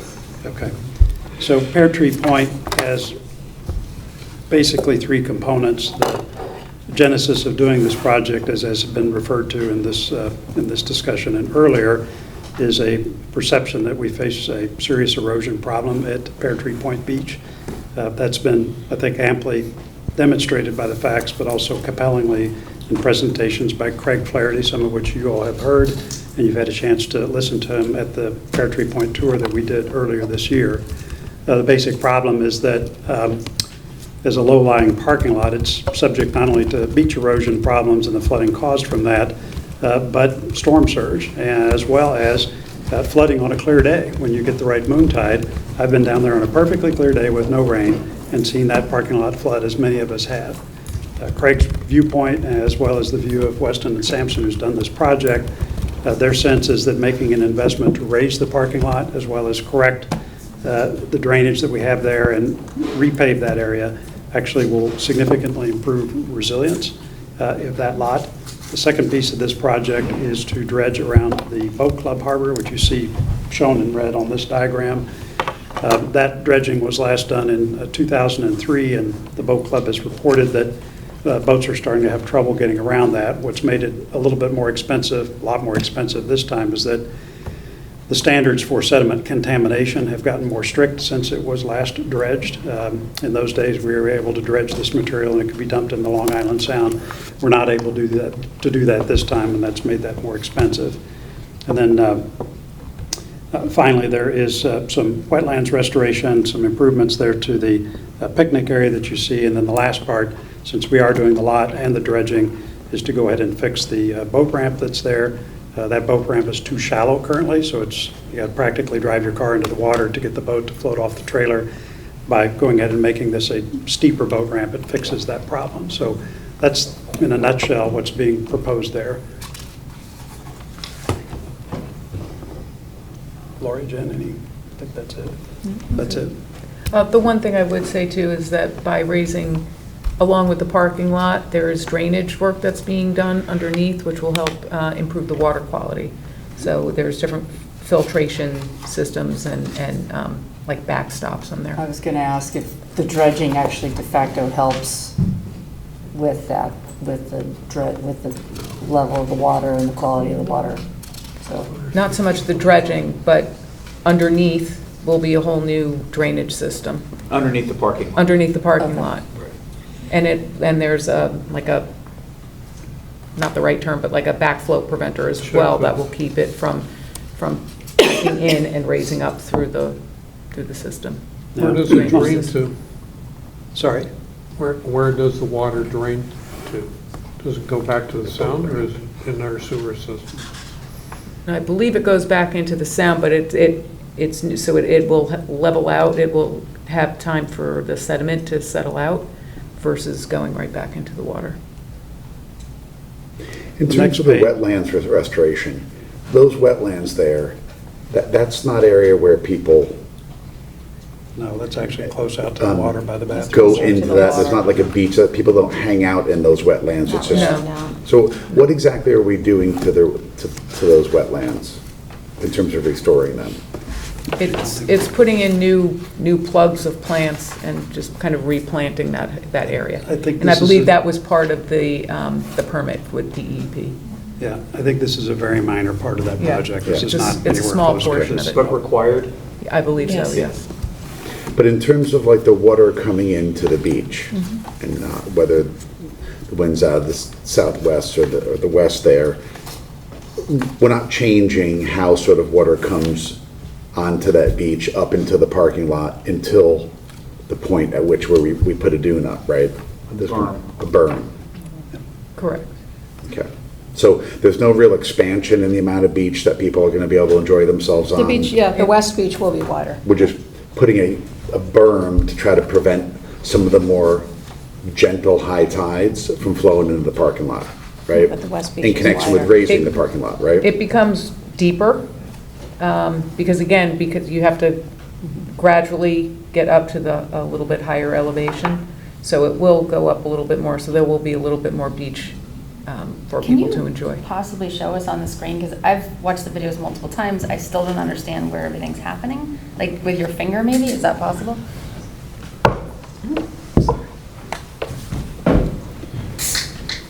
It's this area over here gets expanded out a little bit because this has to get graded upwards. The beach gets The wider. beach gets graded upwards. The biggest problem is there's a catch basin right around here that's low. That's what everything kind of drains to, so that gets raised up. So it will come up a little bit further this way. So how much of the parking lot is actually getting raised? Like The whole thing gets, percentage-wise? it's more evened out. It's more than- evened than out. raised up. And then what happens at like the entrance to the parking lot? But it'll Are they still be around? level with the road. It's not like you're going up a lip. It's Do you go down? certain this, sections so they're are gonna be gonna raised to raise even parts. them with other sections. I mean, you won't, when it's done, it's not gonna be noticeable, you know what I mean? Yeah, the highest, right, it's being raised the most near the berm. It's 2 feet at the berm, which is the highest, to bring that to 6.2 feet. And then Somewhere around there. with the addition of the catch basins, that water that flows away from them will be caught by those catch basins and as well as the boat ramp to flood out or to drain out of the So parking lot does when it does flood. Does the raising of the parking lot decrease the amount of erosion that you get or not? Or is it two separate things? It's just keeping water out of that area? It's keeping the water from pooling in the low areas. Also, the current drain is so low that when we get these higher tides, the water actually, and there's no, like, I think it's called a check valve or whatever, valve, yeah. water comes in from the sound up through the drainage, and because it's so low, it's coming into the parking lot. So it's coming in from underground. Yes. As well, Under the right. parking lot. Yeah, so that's why the parking lot it can flood when it's not raining at all, because the water's coming in from the tide, it's coming in from underneath. From our drainage system. From the drainage system, as well as, I think we've all seen very high tides down there where the parking spots along the West Beach are underwater. I think it's because the tide has completely covered, what's left of the beach. So from a resident value perspective, what the residents are really getting, besides about 8,000 or 9,000 extra square feet of beach, which is really sort of a longer strip around sort of the south end, right? Just because we're just expanding it a little bit.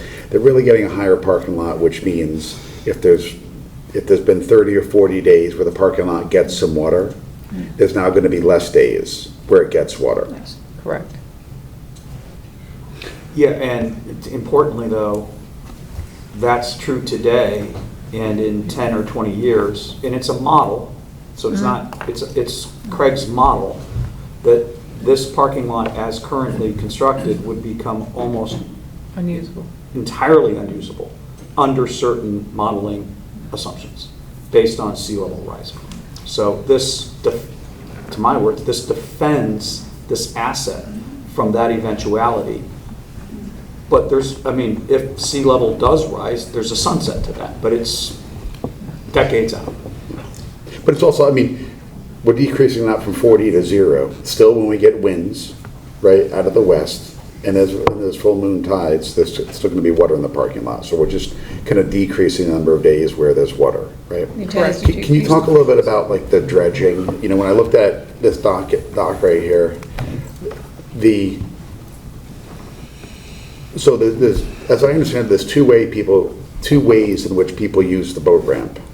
There are those people that put their boat in on May 1st and take it out on November 1st, so they use it twice, right?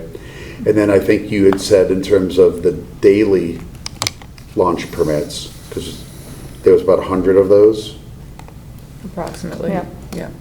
Seasonal. Yeah, the seasonal Seasonal. sticker to launch your boats Yes. is approximately 100, yeah. Okay. And on a given day, like how many boat trailers are parked in that north end of the parking lot by the blue arrow, right? Where somebody, if they launch the boat, their trailers in their car is going to have to sit there. Like on a normal day, like how many boat trailers are there? Not a lot. A couple maybe. I think Less than 5, more than 1. Yeah. Right, yeah, 3 or 4, my experience. So it doesn't seem like there's a lot of people using the daily launch. Well, it could be more. Part of the problem is that this boat ramp doesn't work well. And so if we Yeah. fix this, people may actually use that boat ramp more. So if they do, it's I guess that's good, for the residents, but it's also, that just means there's going to be a lot more, trucks with trailer behind them parked in the parking spots, right? And we don't have dedicated boat trailer parking spots like they do in that massive boat launch in South Norwalk, right? They have, I think, 125 spots, right? So, do we think there's if we're spending this boat, the amount of money we're spending on the boat launch, is that for a relatively small number of daily uses setting outside May and November per year? I would say yes, it is probably relatively small. If you're looking at thousands, no, we're not going to get that, but we do hear from the harbor master that there is a waiting list for moorings, so, that is another option for people to get boats and different types of watercraft in and out of the water. And of course, if we had a major storm event, you know, and people from the boat club needed to get their vessels out very quickly, I would think there would be demand, and that could be challenging if the tide isn't where it needs to be leading into that, so.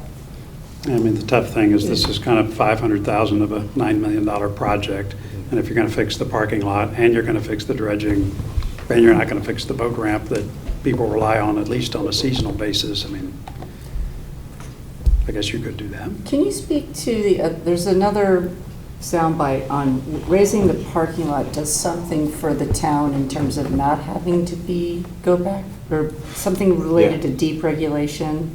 There's something, when you raise the parking lot to a certain level, we are no longer subject to regulation by, am I getting that right? I watched the. There's a tidal line, and if a structure is below the tidal line, you have to go back to the state, but once your structure is above the tidal line, you don't. I think According to Craig Flaherty, that after this project, the 6.2 height near the berm would suggest that we can do other things to this asset without having going back to the state. That was That's what the assertion was during that's a the benefit. crazily cold February 1st presentation. It was crazy. I don't recall. I don't recall that.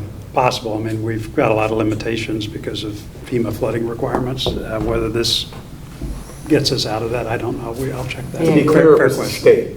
Fair question. He didn't reference No, the not federal. FEMA, it was It state. was It was the the state. state. If it's a state, he's probably referring to the coastal jurisdiction line, but Yeah, I'm not, Yes. I'm not sure where that falls, though, Yes. so. He says that gets us above the coastal jurisdiction line, and that's a state thing, Which but not would allow us. but not a federal thing Right, necessarily. which would enable us to be able to.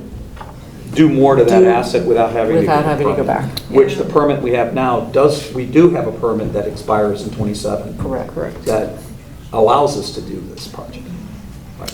Yeah, I believe we talked to Dan at one point, because somebody, I believe, asked us, well, what if we didn't do the boat ramp now? And this was quite a while ago, because we've been working on this project for a number of years as well.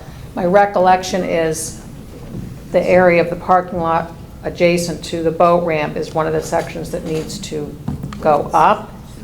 So if you got the parking lot like this and the ramp attaches now, and this goes up, Right. if you don't do You don't the do ramp, one, then the other You don't have a way. ramp. you don't have a ramp at all. So, You wouldn't do parking lot and not. because then you'd have no, do- yeah, you'd have no ramp at all. So I mean, we did ask that question, and he was like, that's not gonna work. Yeah, understood. Good luck getting it out. In terms of the dredging, the dredging is the red line, right? Yep. So, that looks, I think from the top, that's A, B, C, and then D dock on the end. Like, since there's relatively little use of the boat ramp today, I mean, most of that really just benefits the boat club in there, right? For people that need to come north in the channel, come around and get into one of their different, one of the 200 docks there. Has there been any discussion with the So I've talked about The that boat club with level. them. That's not a rich organization. I mean, their annual dues are a couple $100 a year, so they don't have a substantial financial base to come in and make a sort of material difference in terms of what the town's cost would be on something like this.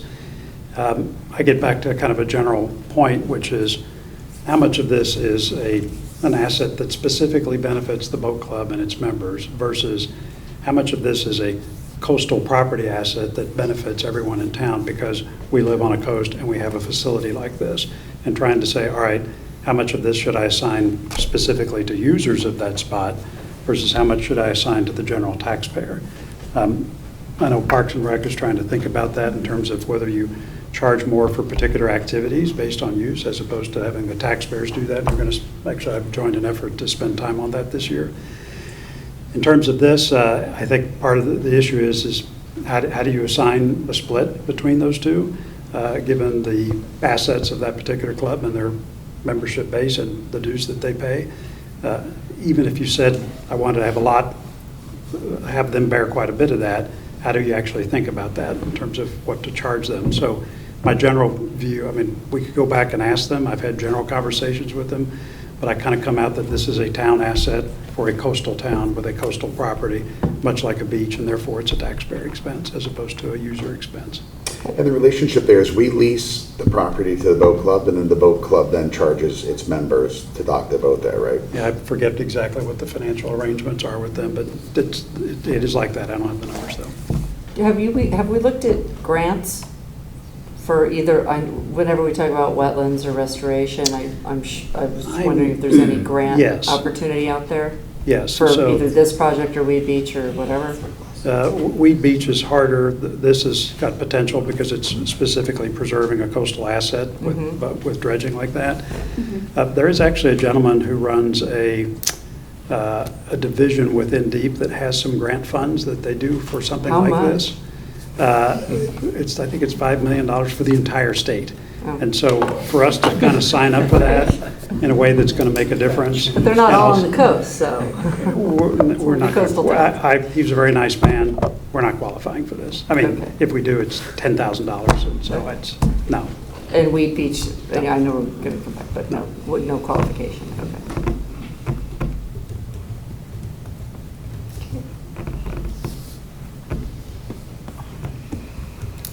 5 Mile River Commission might actually apply for some of those funds, so I've got more hope for that than I do for this. Where is the dredged material dumped? It's not going to be dumped, it's going to be shipped out on barges to New Jersey and taken from there. To New Jersey. Where they're restoring our beaches. And then what about in terms of the channel dredging? So the good news on that is that the sediment tests have come in and that's green. So that means that when we do dredge the sediment from the harbor, which is from this point further out towards the yacht club, that sediment, they're going to be able to dump that into Long Island Sound, which significantly reduces the cost of that property. There's one other permit that I think is lacking on that. It's from Army Corps. I think, yeah. I think it's Army It's Corps. still in process. And that's still in process. So this dredging permit is in place. We have that in a limited amount of time. I mean, within the timeline of this project to get it done, I think it expires a year from now, year and a half maybe. 27. But we're waiting on the harbor dredging permit to come through. And like I said, that'll be much less expensive, at the lower end of the expense. We don't know what it'll cost yet, but we're not going to have to dispose of the sediment, which is good.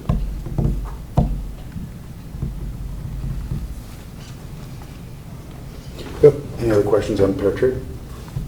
I guess I just have to ask, like, somebody asked it on the video also, but it wasn't a totally clear answer. How confident are we that we're not creating flooding problems where they don't currently exist by doing this to the parking lot?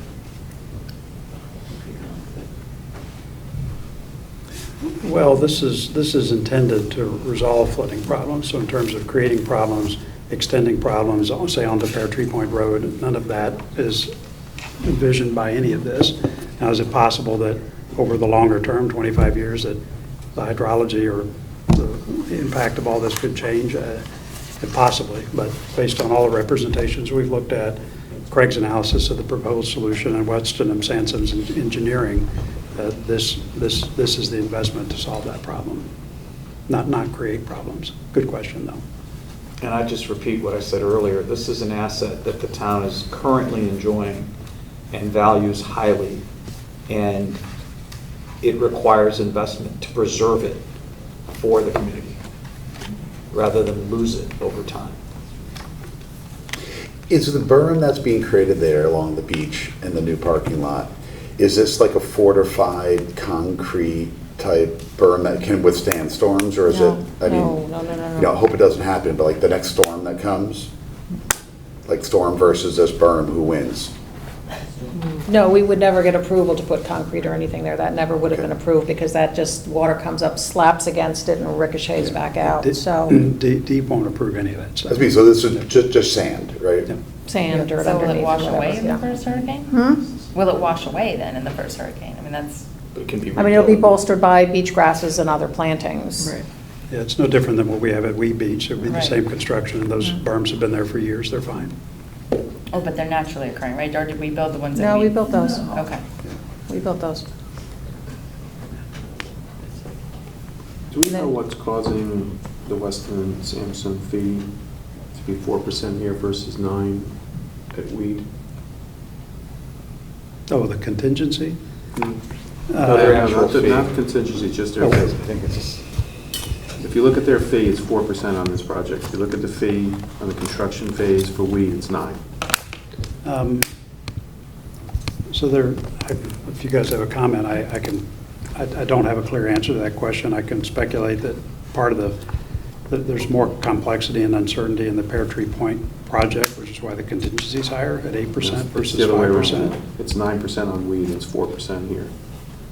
Rob, On Pear Tree. the way I got comfortable with that is it's just the law of large numbers. I mean, you're going to have an engineering firm that's going to do a certain amount of work, and it's going to be a certain amount of work over a $2 million asset. It's going to be high percentage, and over a $9 million asset, it's going to be lower.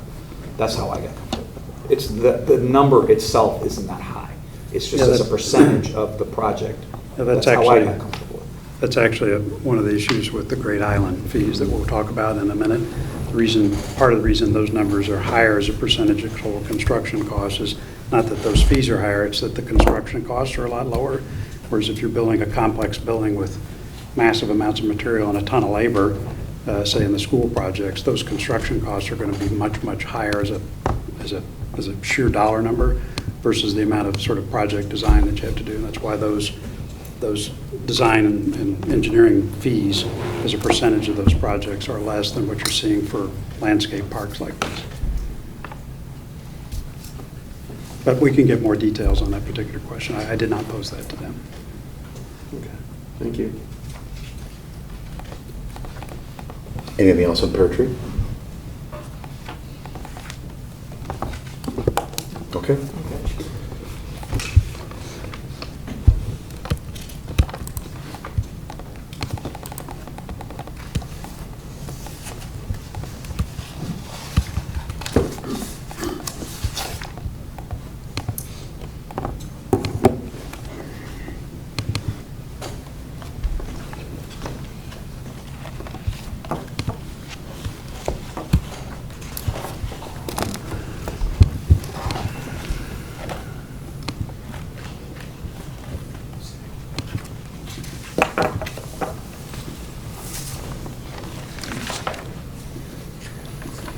You want me to, what's next, Jim? Yeah, let's talk about Great Island here. I think, John, this one page, if I can find it, at least diagramming, from a diagram perspective, kind of hit on.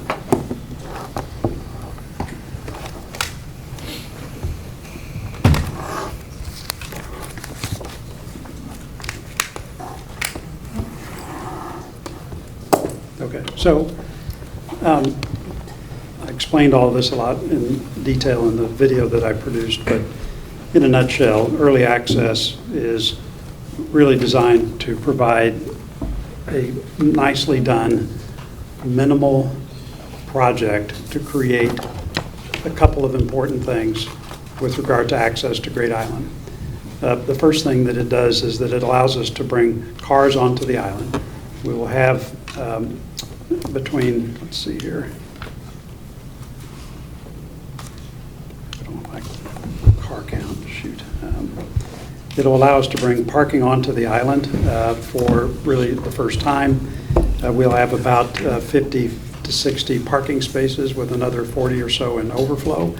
We will reconfigure that northern causeway such that it's two-way traffic and makes kind of that loop that you see in this map that will provide people with vehicular access to Great Island. And we're concentrating in this area not on the southern causeway for a couple reasons. One is people wanted cars, but they wanted them minimized, and so we're keeping them on the kind of far west side of the island like this, and they're not going deeper into the island. The second thing people wanted was to maximize the pedestrian experience, so that's why we've reserved the southern causeway for pedestrians and created the two-way access that you see at the top there. So that is what we're providing with parking. There's a few other things such as accessibility or ADA compliant access parking, and that in a nutshell is what we're trying to create for vehicular access.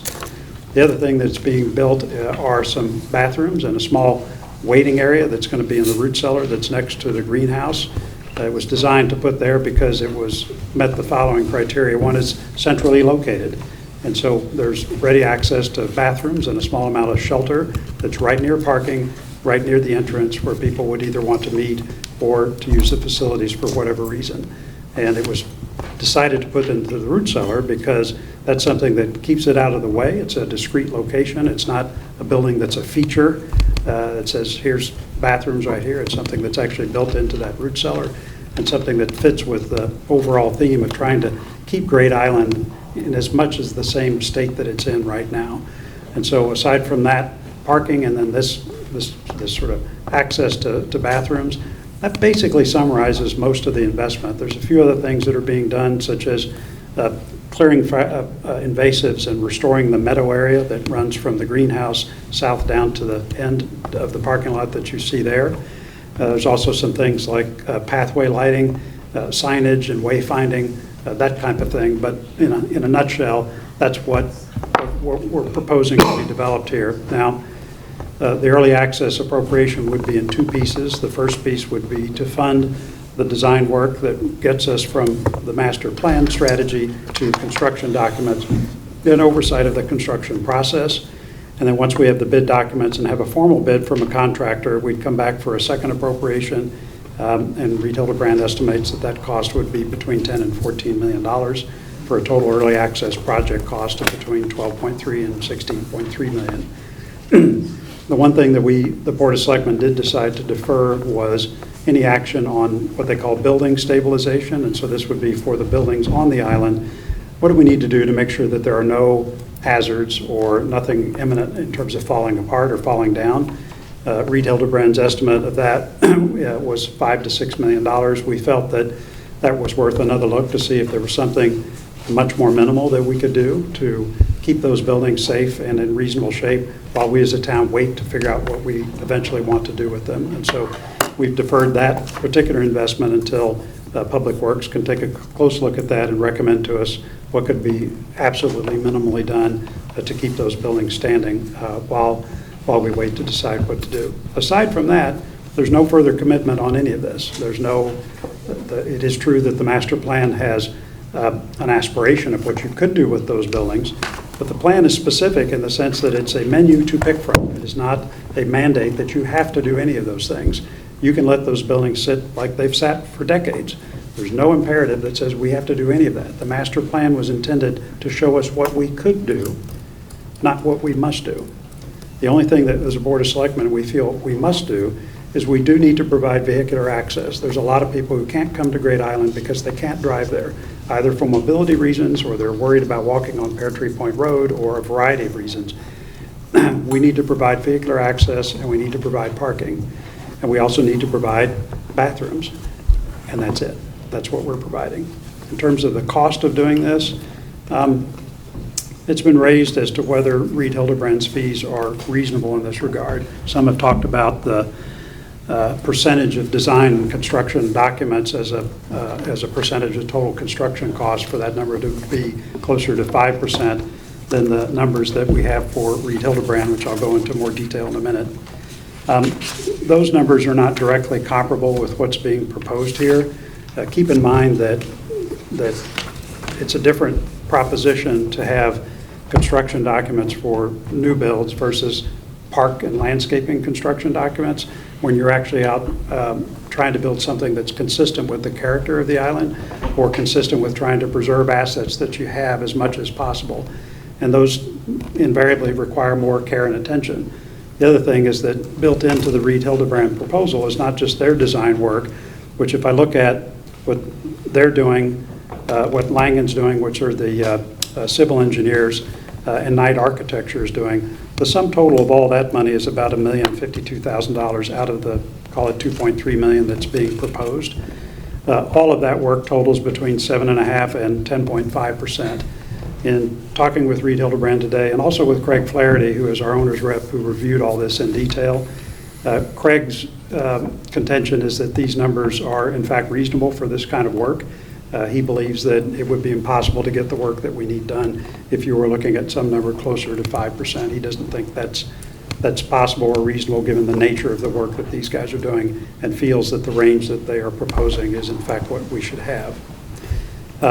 He further says that, as I alluded to in the earlier conversation, is that it's often not so much the cost of what they're proposing, but that cost as a percentage of the whole project, it's just a lot less than, the project costs are typically a lot less than what you see for major construction projects.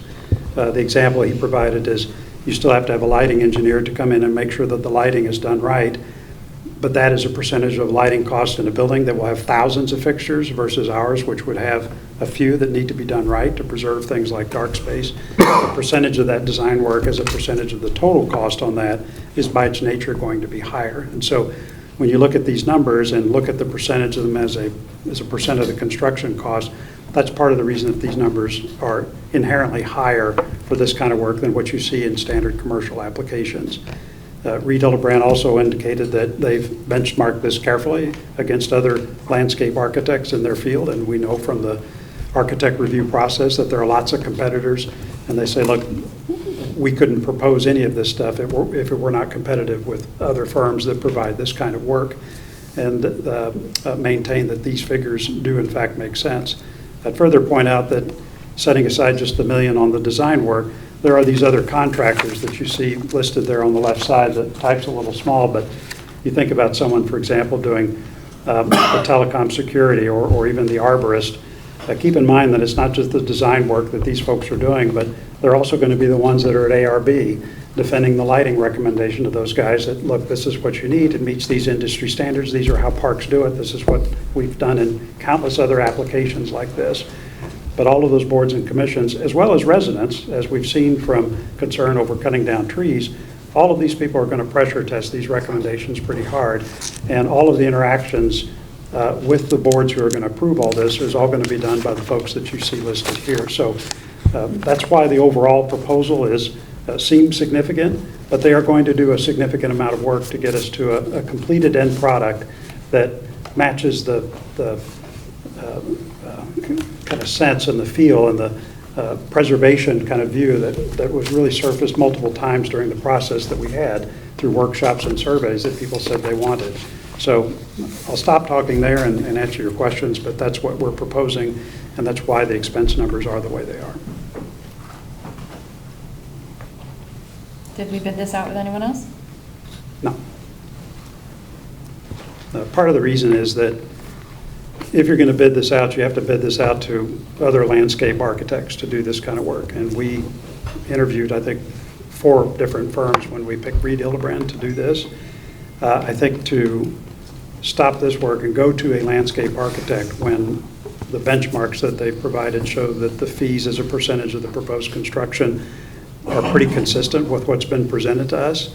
It's unclear to me that we're going to get to a dramatic sort of 50% savings on any of this and still get the kind of work that we're looking for that's consistent with both what's proposed and what's in the master plan. Can you explain the infrastructure in the phase 1? Like what kind of infrastructure has to be Well, a big part of it is sewer. All of the buildings on Great Island are currently on septic. Okay, and so longer term, that's not what we want for any of the buildings. But to get to that point, there is a sewer line that runs up Great Island Road, not 23A, but Great Island Road through the privately owned property up to the traffic circle. That sewer line's not used by any of the assets on Great Island, but that's a connection point. That connection point needs to be extended up to not quite the stables part. I forget exactly how far it goes. It doesn't go deep into the property, but it's meant to be built out such that the roadway that we're putting in place, that the infrastructure that's underneath that, right, never has to be dug up again. It's ready to go for some future date when we decide, as we surely will, maybe by none of us here, but at some point in the future, we're going to do something with the stables. We're going to do something with the carriage house. Having the infrastructure brought to that point enables that future without committing to it. It also just means that we don't have to tear all this up again if we decide to put that infrastructure in.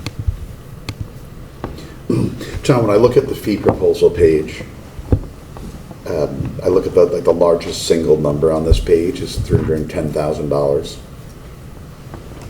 for construction observation.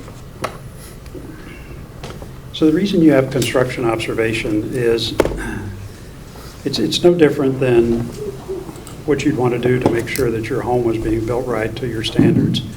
Anytime you're doing something like this where you run the risk that the appearance of something or the way it's built or something where there's a judgment call in terms of how something needs to to be shaped or changed, particularly if there's a change order or something that comes up. Having the architects and the engineers and the people who actually did the original planning work come in and make sure that aesthetically, in terms of the final end product, that you're going to get exactly what you want. That's the purpose of all this, and it runs through really all the providers. Everybody, except maybe one or two, are going to have a role in making sure that what they've designed and planned is executed very consistently with the plans and designs. When I look at this, Reed Hillebrand, that's 310,000, that's 31% of what they're doing. Right. And they're effectively 75% of all the observation. And I guess, having spent 16 months on GIAC, they were there to help design the vision, help there to design the plan. And now here they're designing the schematic, the design, the construction documents, the bid. I mean, everything is then. We're effectively building to CAD drawings and so forth. And I guess the question is, does it still require that much of a high level? Does it require the prime to be looking over and spending that much time as $300,000 for this is like a year to do all this? I mean, we're when I look at just the amount of time, roads, sewer, electric, other things, there's not a lot of exciting stuff, right? It's more infrastructure. It seems high. It not only seems excessive, it's premature. We haven't approved any dollar to be spent on any of this project.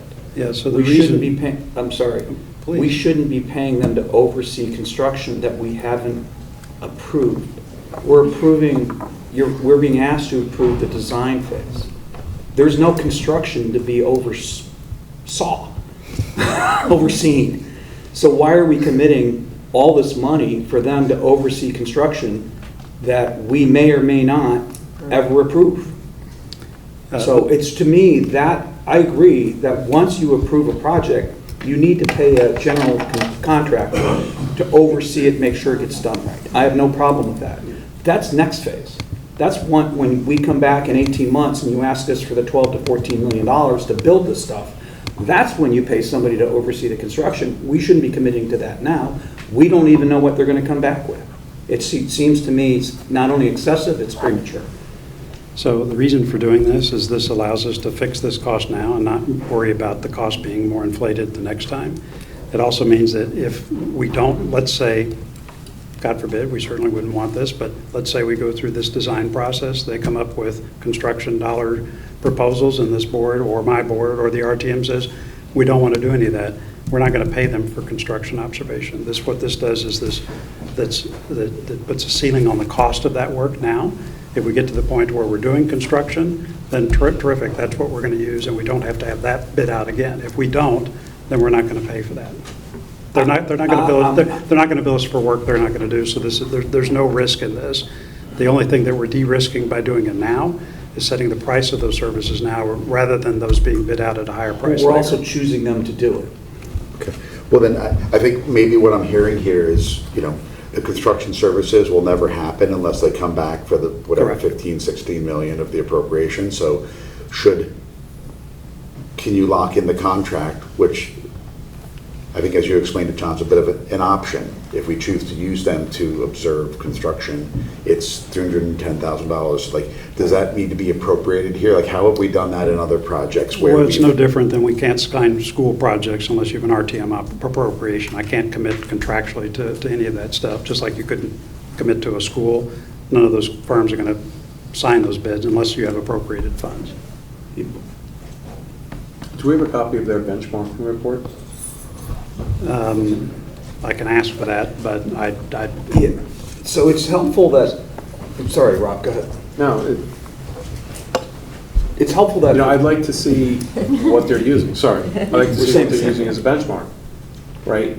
It's easy for them to say to us, I'm using a benchmark from the outside. I'm a little skeptical, put my head out for a second. I want to see what their benchmarking is. Right. I'll ask for that. Yeah, because it's helpful to have Craig Flaherty say it's a reasonable fee. Exactly. But there's no evidence that it's a reasonable fee. There's zero, other than their assertion that it's reasonable. And that doesn't, I'm sorry, that just doesn't fly. It just, Okay. if we're going to do, if they're giving us a fee proposal based on an estimated project cost of 12 to 14 million. They have to substantiate that their fee proposal is appropriate, and particularly in the absence of bidding it out. Here's what she said to me. Great Island is an exceptional property, and there's some unique challenges that come with transforming a historic property on ecologically sensitive lands into publicly accessible open space. This is inherently more demanding than either working from a blank slate or simply re-envisioning an existing park. Industry standards for landscape architect fees associated with park projects generally fall between 8 and 15%. At 13%, this project sits at, if not just below, the percentage of what would reasonably be expected given its scope and complexity. MADCAM, I'm not sure what that acronym stands for, does publish A&E fee guidelines, not landscape architecture fees. They are largely oriented towards architecture.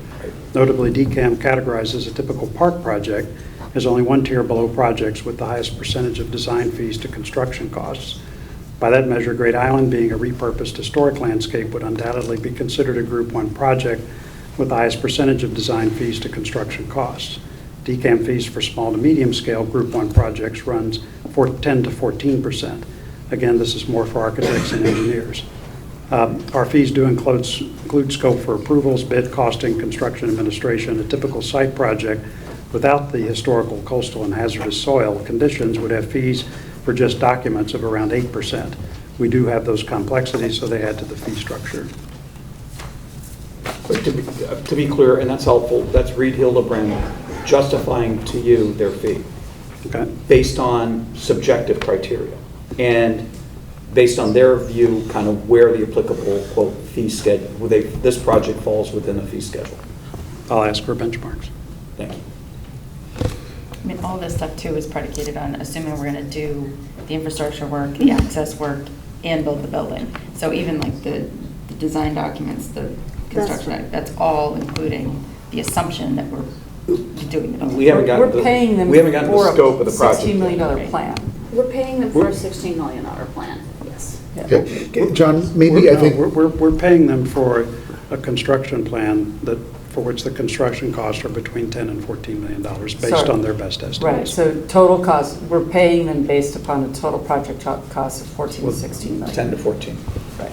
Right, well, their payment is included in that for a So total like, project. whether we do, Correct. whether it's, Okay, Correct. including the fee, it's 14. right. Correct. So it's, so John, I have a question here, and I apologize if folks can't see this, but this was in the proposal here. This talks about like the different stages, right? Which is, you know, we're currently in the getting approval, then construction documentation, then construction design, development, then construction documents, then bidding. At what point do you think you would take the plan that has been developed, like the more detailed plans, like colors, schematics, that type of stuff, and in April, I think it is, of 2026, I don't know if you folks can see right here, like the green, this is when the cost estimation and the cost reconciliation take place. Like, when do we think we would come back and say, hey, that we have highly detailed pictures, we have cost estimate, which we know can sometimes be accurate or not. When would you kind of when would the building committee or the group come back to the Board of Selectmen, Board of Finance, and say, hey, this is kind of where we're pointed, this is what it looks like, here's the shiny pictures, here's our best estimate about costs? You know, because when I look at some of the dollars, if I went back to that other page, you know, where it talked about each column was basically a different step. You know, I think there's only half the dollars are spent by that point. Does that make sense? I think the timeline is reasonable in terms of when they have those cost estimates. I mean, these are bid documents just for Weed Beach. I mean, you can see there's maps. This is a fair bit of detail that is put together for one of these documents. But in terms of getting the estimates for those costs, I think that's a reasonable time frame. They've made no indication to me that they would deviate from that, but that's the current plan. So there's about 800,000, maybe like 780,000 that are spent by the time we get to that point. If I cross, is that right? Okay. You're talking about these two? Yeah. 787.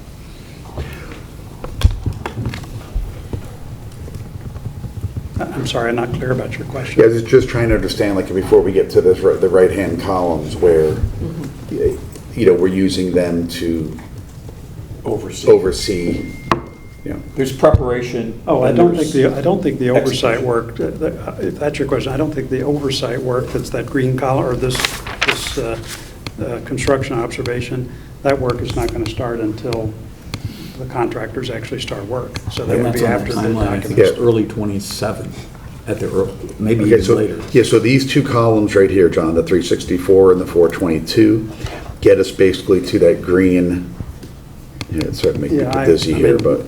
I haven't matched up fees with the Gantt chart. So I'm not, I don't know, I don't know when those dollars would be precisely spent by then. Yeah. It looks like approximately, it'd be like April of '26 where we've gotten to the cost estimate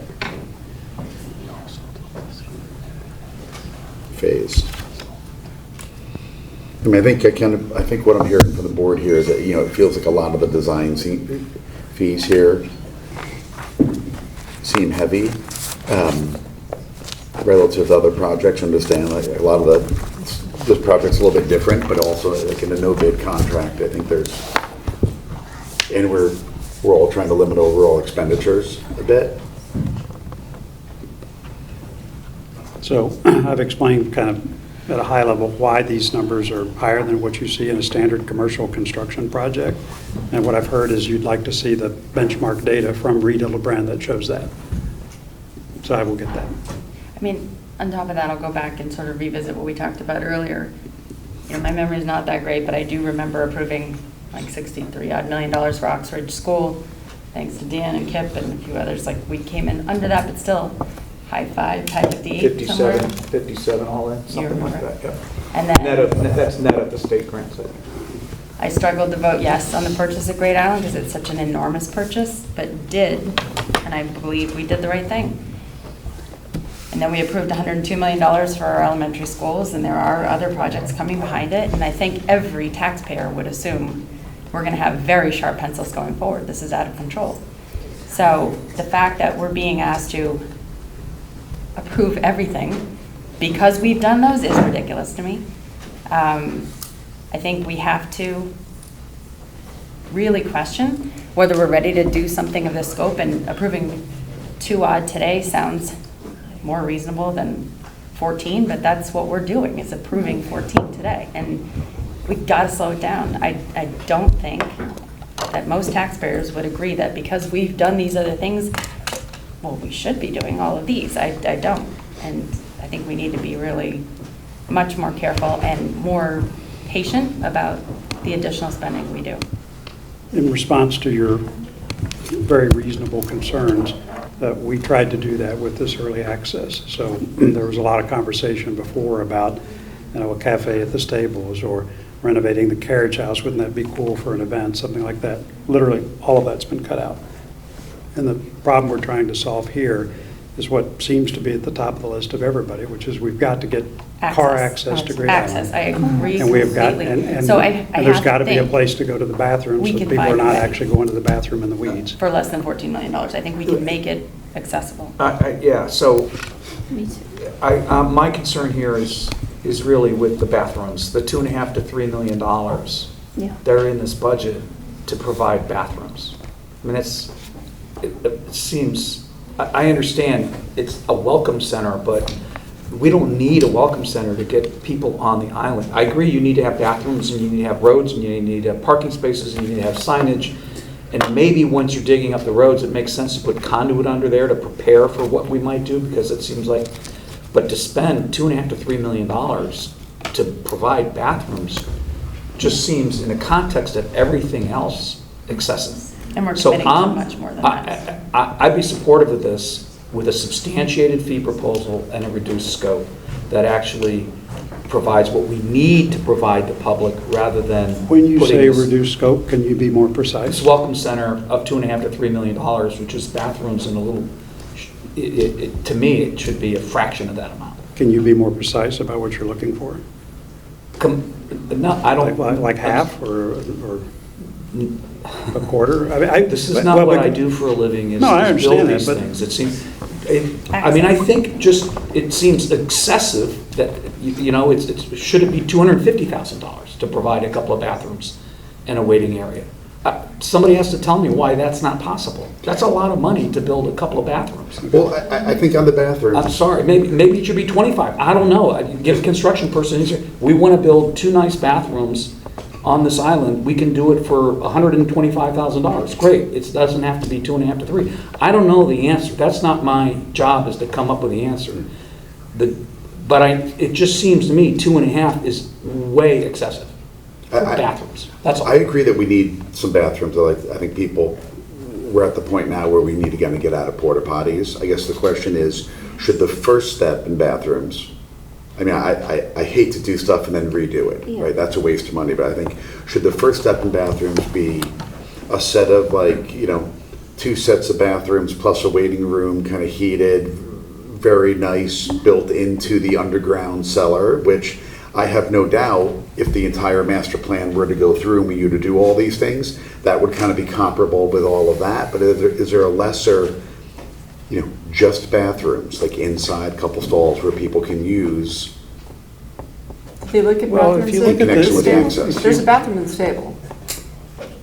I mean, we've And that's had a covered. single, when did we buy Highland? 7 years ago? Yeah, no bathrooms. There's a porta potty up there for the last 7 years. Seasonal. They're different assets, but people use Highland, and they're being asked to use Highland, and if they need a bathroom, they have a porta potty to go to. So I'm of the mind that we should do more than that at Great Island, but $2.5 to $3 million just seems like, to me, sorry. In the context of everything else. Because the stable has a bathroom. I can't justify spending $2.5 million on bathrooms and not doing the Weed Beach project, which is less than a couple of bathrooms. I just think about it just doesn't make any sense. I totally get it. I mean, part of what you're seeing here is the first execution of a master plan that was designed to create over a very, very long period of time an asset that meets several challenging criteria, right? Which is, we've got a lot of historic buildings that the public have expressed a strong interest in trying to preserve. We've got a beautiful natural landscape that a lot of people have said we'd really like to preserve and keep that. We've got a really cool pedestrian experience that people want to keep and preserve. We've got people who say, well, we've spent taxpayer money. We want to have a place where we can activate that and have some activities. We want to have a place where you show up, it's Darien, Connecticut, not some lesser place. And so trying to get all of those things to kind of come together in some reasonable way is going to cost money. I'm not going to lie about that. But this early access has the look and feel. It has the initial infrastructure.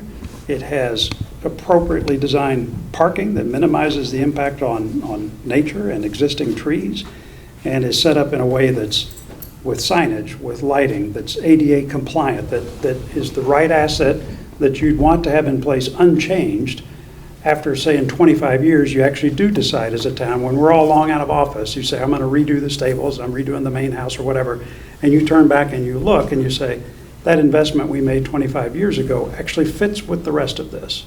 And so that, in terms of trying to be consistent with the master plan, that's actually what this does. And so you can go down the path that says, I'd like a $250,000 bathroom, and, okay, but that sort of breaks the logic of what we're trying to create in terms of a durable asset over a long period of time. Again, if I look at the scheme of things of this particular asset being financed over that very long period of time, I think you have to look at that in that context. And then further remember that what we're trying to create here is really the only other commitment that we're asking for on Great Island. The rest of these things can wait for an extraordinary long period of time before we make those decisions. But you don't have to rip this up consistent if you do decide to do it in the future. So just thinking about what you just said, I understand. Jim's point, you don't want to build something and then tear it down and put it, right? So you want it to be consistent. But we have stables there, we have to have restrooms at the stables, right? Why can't we Well, the I don't know. well, Maybe the there's a problem with reason that, we can't, but yeah, with the problem with that state- is that none of that building has been restored, and so there's actually a significant amount of money that you'd have to expend to get the building in shape, to get the section where these bathrooms are, because are the bathrooms downstairs? I think they're all upstairs in the apartments. No, they're on the They're first all floor. downstairs, right. Next to And the So- wait, they were used Well, 18 months ago, right? Yes. So Yeah. they can't be that in No, that they were district. used up until the day Serenity Farms moved Right. out. yeah, so, again, we're making the assumption that the restoration work, the asset work, keep in mind, though, those are not ADA compliant bathrooms, all of that, we're making the assumption that somehow, if we're going to restore that section of the stables, build the infrastructure out to the stables, and restore those bathrooms, and make sure they're all ADA compliant, that is going to be less than what we're spending on this. I'm not sure that you can state that. And plus, our scope goes, I think we get people on the island, give them a place to park, and they can use a porta potty if they need to. I mean, I don't know who's Yeah. using the porta potties now, but I'm pretty sure they could keep using them. And most people just can't access it right now, so I agree that we need to get them out there, but that's it. Like, that. You could even put really nice porta potties. You know, you go to a concert, you have like these Those- ones that have stairs. We can Yeah. even do that, which That's what isn't I- committing us to any what structure I that think we we want to should. someday might, regret building. They're not ADA There's compliant. seems, it just seems, if the objective of phase one is to get people on the island, committing to $2.5 to $3 million for what is essentially nice bathrooms seems excessive. Just And a And 14, million. 12, $14 million plan. So like, I go back to, what did the RTM approve? What did everybody buy into when we brought this project forward? And it was once in a lifetime opportunity to get control of this piece of property for the town. It was about controlling what happens there. And yes, 100% agree, people need to get on that island. We need parking on that island. We needed to widen the driveway, 100%. But when we start with the welcome center, the bathrooms, and laying in the infrastructure, we now have stopped the conversation of, and what's the conservancy idea? What other community partners out there could be partnering with us? When I don't know that we have to underwrite the whole thing maybe we should be prepared to, but all of a sudden we've become the developer, and there's really not been a whole lot of public discussion on phase one beyond your meeting, and I know FMB had a meeting on it, and now we're having a meeting on it. And I just think, the ask on the taxpayer is, when we're setting up for it's not an unreasonable phase one in singularity. But when you're looking at it against the backdrop about all the other capital that we've taken on, I just think that what can we do to get people on the island and walking around and accessibility, porta potties, there are some nice ones. I've seen some ADA compliant porta potties. I would say portable bathrooms. But I just think, I'm wondering if the feedback from the rest of the town who are going to be approving this is if they're going to want to feel like spending that kind of money right now. So, other than the design costs, right, to see if there's a way in terms of that can be managed, bid competitively, whatever, and the scale of the bathrooms, right? Are there other things related to this, sort of financially that we... Like all the infrastructure, What? all the infrastructure that's in there. Like the sewer, water, Yeah. power, I just want parking places. So when we did 23A, John, correct me if I'm wrong, I think that it's fair to say that 23A was built out to handle pretty much anything that could be done on the island.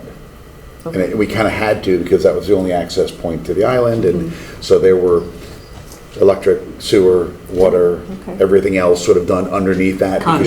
Because you can never really go and dig it back up, Right. right? So the question is, like, as you're making some of these roads, of which, a lot of the discussion around GIAC included an idea where cars may only exist on the front half of the island.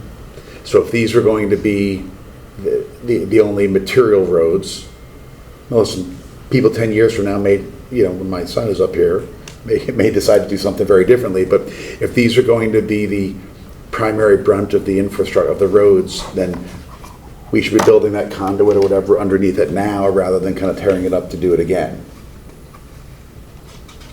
But I think we should kind of think like 23A, like we don't want to undo things, and are the things that we want to add. Now, John, in terms of how much of the utilities is the setup for future utilities versus actually putting the utilities in now? Like, to Dan's point, is it conduit that's prepping it for it? Or is there no real difference once you put the conduit? Well, the utilities would actually run out to the bathrooms that we're using, so they're all going to get used. And so you'd have a sewer connection from there that goes underneath that road that connects those bathrooms. So it would be used right now. But the reason you're putting in is it would be sized large enough to be accessible to the rest of the island. So the incremental cost of a slightly bigger pipe, that type of thing, to accommodate the rest of the island and still have it usable for these bathrooms. I mean, that's the whole thing. You're going to have to lay sewer infrastructure in any case. You might as well size it properly for the rest of the island forever. It's not, the incremental cost is not that much more. Well, I guess that's my question. It's 2 to 3, right? I mean, the quote utilities, Yeah. if that's what we're talking about, utilities. Of the 8 to 11 estimate outside of the Welcome Center, I think it was, Yeah. I think in your presentation it was estimated, or maybe it's in a document somewhere, at 2 to 3. Right. So That's what. some of that is necessary and some of that is, listen, if we're under the road, we should do it. So, but I think it's not insignificant, it's 2 to 3. And maybe maybe it makes sense to do that since we're digging up the road. I guess I have less of an issue with that than some of my peers apparently, because I agree that if you're gonna dig up Yeah, don't dig it up again. don't dig it up again.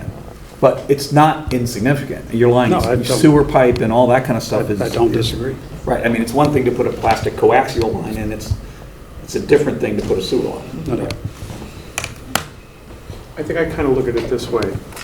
When you think about when we had this discussion about buying this island, I think the price was still 101 at the time, right? I don't know if we had gotten an 85. And we put it out, I think we did a really nice job talking to folks, right? If somebody had said to you, you're going to spend another $22 million on this, because that's what's going to end up costing at this point. What's invested now, another 14 to 16 on top of this, what would people's answers been? People that came to that mic and said, I want to do this, I don't want to do this. If you said you're going to spend another $22 million, what would people say? What if people voted?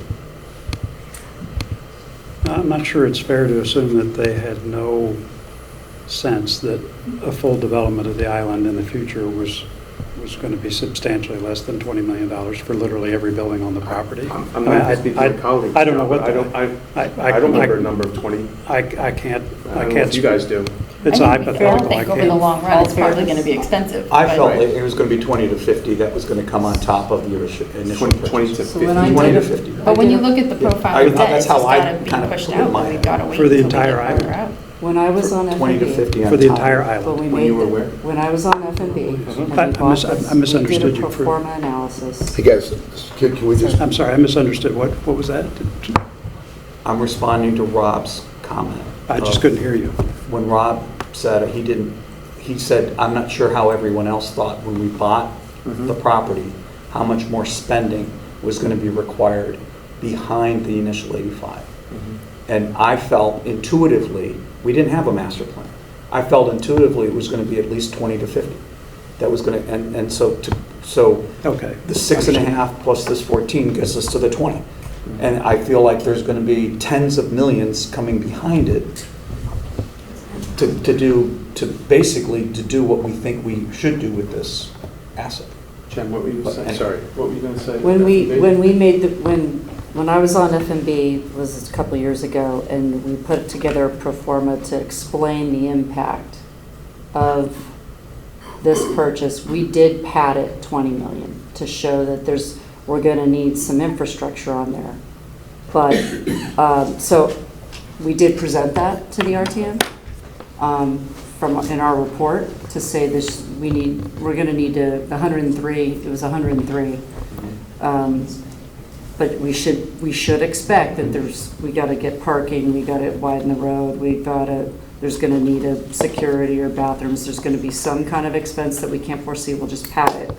And we ran some numbers to project out the impact on the mill rate, which is what we were trying to show, because that's what they cared about. Yeah, I remember Like, that analysis. it was like, you know, it's not the debt service, it's the debt service in connection with what the growth rate in the operating budgets are, what the revenues are doing, and what's the grand list doing. And so we were really trying to give people a sense of, you know, how is this going to impact my taxes? And I think a gentleman who is here, I know my taxes went up a lot, and I think that is of front of mind for everybody right now. And that came right around the time we found out that HHR was higher. Right. Materially higher. Materially higher. So we were expecting 75 for HHR, and it came in like at 110. So we ran a couple different scenarios in the model we presented at the RDM, and it showed for the foreseeable next 5 to 7 years, either 2.5 a year or 5 a year, and showed sort of what the impact would be based on different operating budget increases, right? But the idea, and if you read through the 100+ pages of the master plan, right? There's large ranges of what you can do related to all parts of the property, all the assets on the property, and so forth. So the property can be whatever, you know, the town, the residents, the voters, and the boards want it to be, right? So you could invest 20 million and stop and have a great time, or you could invest 100 million and keep, I mean, it's all what the town wants to do over the next 10, 20, 30, 40 years. And the most important part was buying it, and we just have to digest that. Like, now we can let generations after us figure out how to make it the best it can be, and I'm happy to do that and watch other boards of finance decide on that, but. And I think the spirit around the access plan was to do the things that were, you know, the minimal necessary to allow them to get on and really start enjoying it without doing sort of all the other things. I think access, 23A is in process. Yep. The roads and the loop on sort of the northern end of the island with some parking, that's being proposed here. The utilities that would go underneath that road, right? I mean, which, you know, it's kind of part of designing these roads. It's what we did to get the 23A to the traffic circle, kind of needs to be done. The bathroom, whether it's the $50,000 bathroom, the $500,000 bathroom, the $3 million bathroom, you know, it's not a welcome center, right? What was being proposed were, you know, a solid set of bathrooms in the root cellar. You're building kind of underground, if you will, with an area where you could come in and kind of stage and wait and so forth. It wasn't necessarily, you know, I wouldn't describe it as a welcome center with lots of rooms and cocktails and so forth. It was more of a... Okay, but like Yeah, that's the way they characterize it. That's just, that's the way they there's characterize it. like $1 million So that's of furnishings in this. And I actually think it's a great idea, and you have old historic pictures of the way it was and what we did, and all that would be fantastic, just not right now. Yeah, So- $1 million of furnishings, I don't know, it just, I think people want to go in there and park.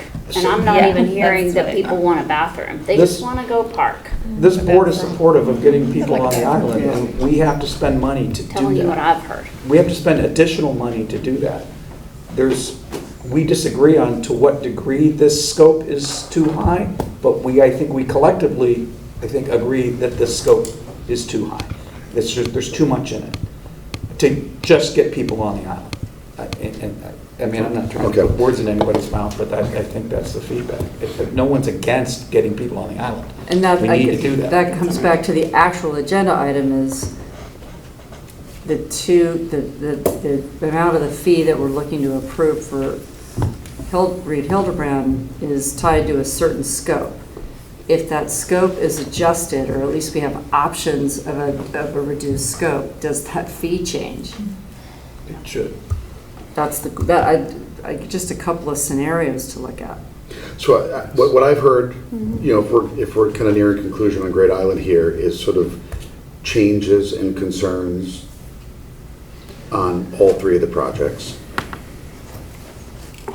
right? In terms of what this board could approve, because I don't think I've heard any project where everyone has said, yes, just go ahead as is.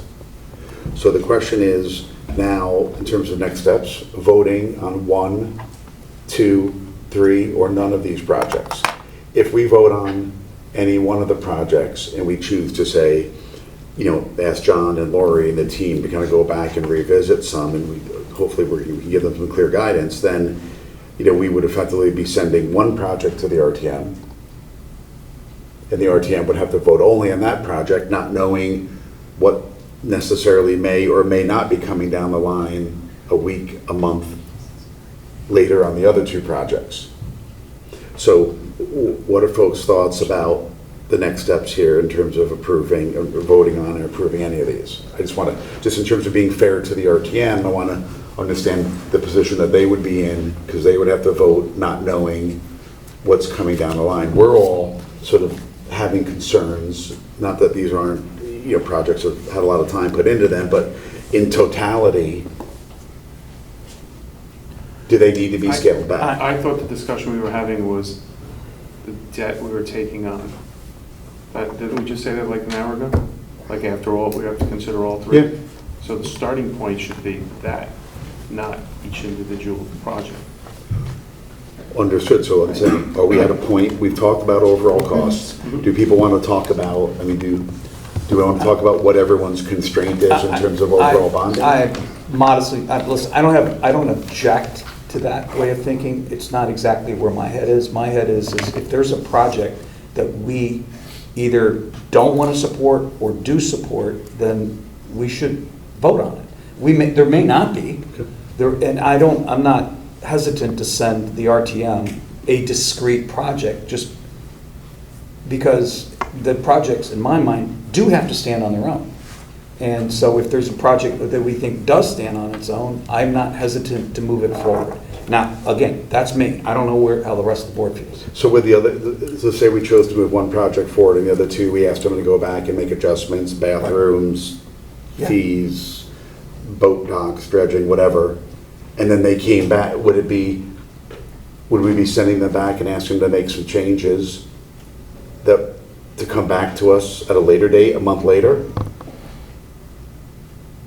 You're asking who? Yes. Yes, to answer your question, yes. Because individually, look, I think the thing that makes these 3 projects kind of unique right now is, on a normal basis, I'm not sure if that's actually the word I want to use, is these would be individual ones that we would consider like on a month, not 3 of these sitting here at, you know, $14 million. Right? I'm not saying it's wrong the way it was presented to us, but it's kind of wrong how it was presented to us, at least in my mind. Right? So if you want to vote for one tonight and we want to move 2 back or get further clarification, I'm okay with that. It sounds like, Dan, you're comfortable with Pear Tree. I'm not putting words, am I putting words in your mouth? You're right, yes. Right? And then the rest, the other 2, I think my view is if the board is comfortable with any one of these 3, right, then we should move it forward. And if the board is not comfortable with any of these 3 because we need more information or reduced scope or whatever on all of them, then we should. I mean, I know where I am, you know, so. Right.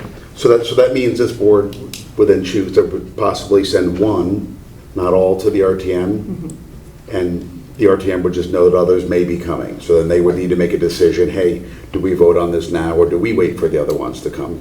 Right, Yeah, they would look have at that them all in option. They would totality. have I that don't option, wanna- but that's I don't wanna- also kind of the way we generally operate. Yeah. Which I don't is, want to we generally operate that way. Like, Paul, are you okay I'm with okay this? We have stuff coming all the time. Right? Are you okay, like Taylor? I would have thought it was a little bit odd if the Just- Board of Selectmen sent 1 to us to consider tonight, and then tomorrow night they were considering the other 2 to send to us. You know, I guess No, they were pretty if clear. our concerns are really around not investing in our assets, but just how much we invest in them at any given time and sort of prioritizing them, you know, I think if John had only put 1 on our plate tonight and then now the 2 were coming in 3 weeks, I just, from a relative value, you're best spending our town's resources on the best assets where we think our residents get the best bang for the buck. It just makes it a little difficult. No, I'm actually okay with all 3 coming, but it raised a lot of big picture questions for me. And I need a little more time to digest on at least a couple of these projects. But Hence why I think you put together some of these debt projections, Yeah. right? It was great work. Thank you. I'm a Muni nerd. I'm a Muni nerd. I like this part down here, by the way. Thank you. That's what we're doing. Okay, so any more discussion here about overall spending? Could we have a brief recess? Do you need a brief recess? Yeah. Take care. Yes. Okay, I'll entertain a motion to have a brief recess. So moved. Rob seconds, all those in favor? I just pause it, right? Yeah, I'm gonna go back as well. Next steps, it feels like we should go through the 3 different projects and see if the board is willing to move on them, and then if so, we should vote on them. So, are there any other questions before we start?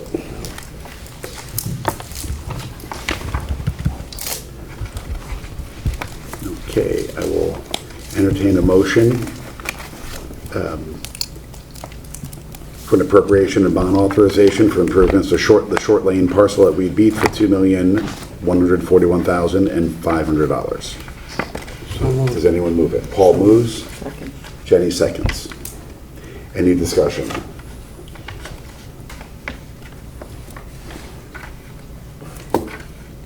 We've discussed it. Okay.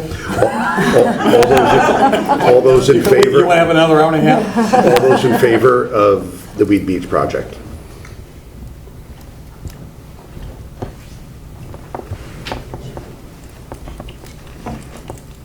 Okay, all those against? Abstaining? None. Okay, 2, 5, that passes, that fails. Okay, the next one. Discuss and take an appropriation and bond authorization for a Pear Tree Park improvements project of $9,010,200. Dan moves. Rob seconds. Okay. What were the modifications that were proposed, if any? When you said that we all had concerns about it, I don't, were there any on this one? Pear? I don't believe so. I think we explored not doing the boat ramp, but it kind of had to be done. We talked about not doing raising the parking lot, but it just seemed like that made sense. My concerns with it were just the boat ramp and the dredging portion, and whether there should be a discussion with others in terms of that contribution, just given where the intensity of that use sort of benefits. And then the second part was just looking at all of these projects and the overall finances.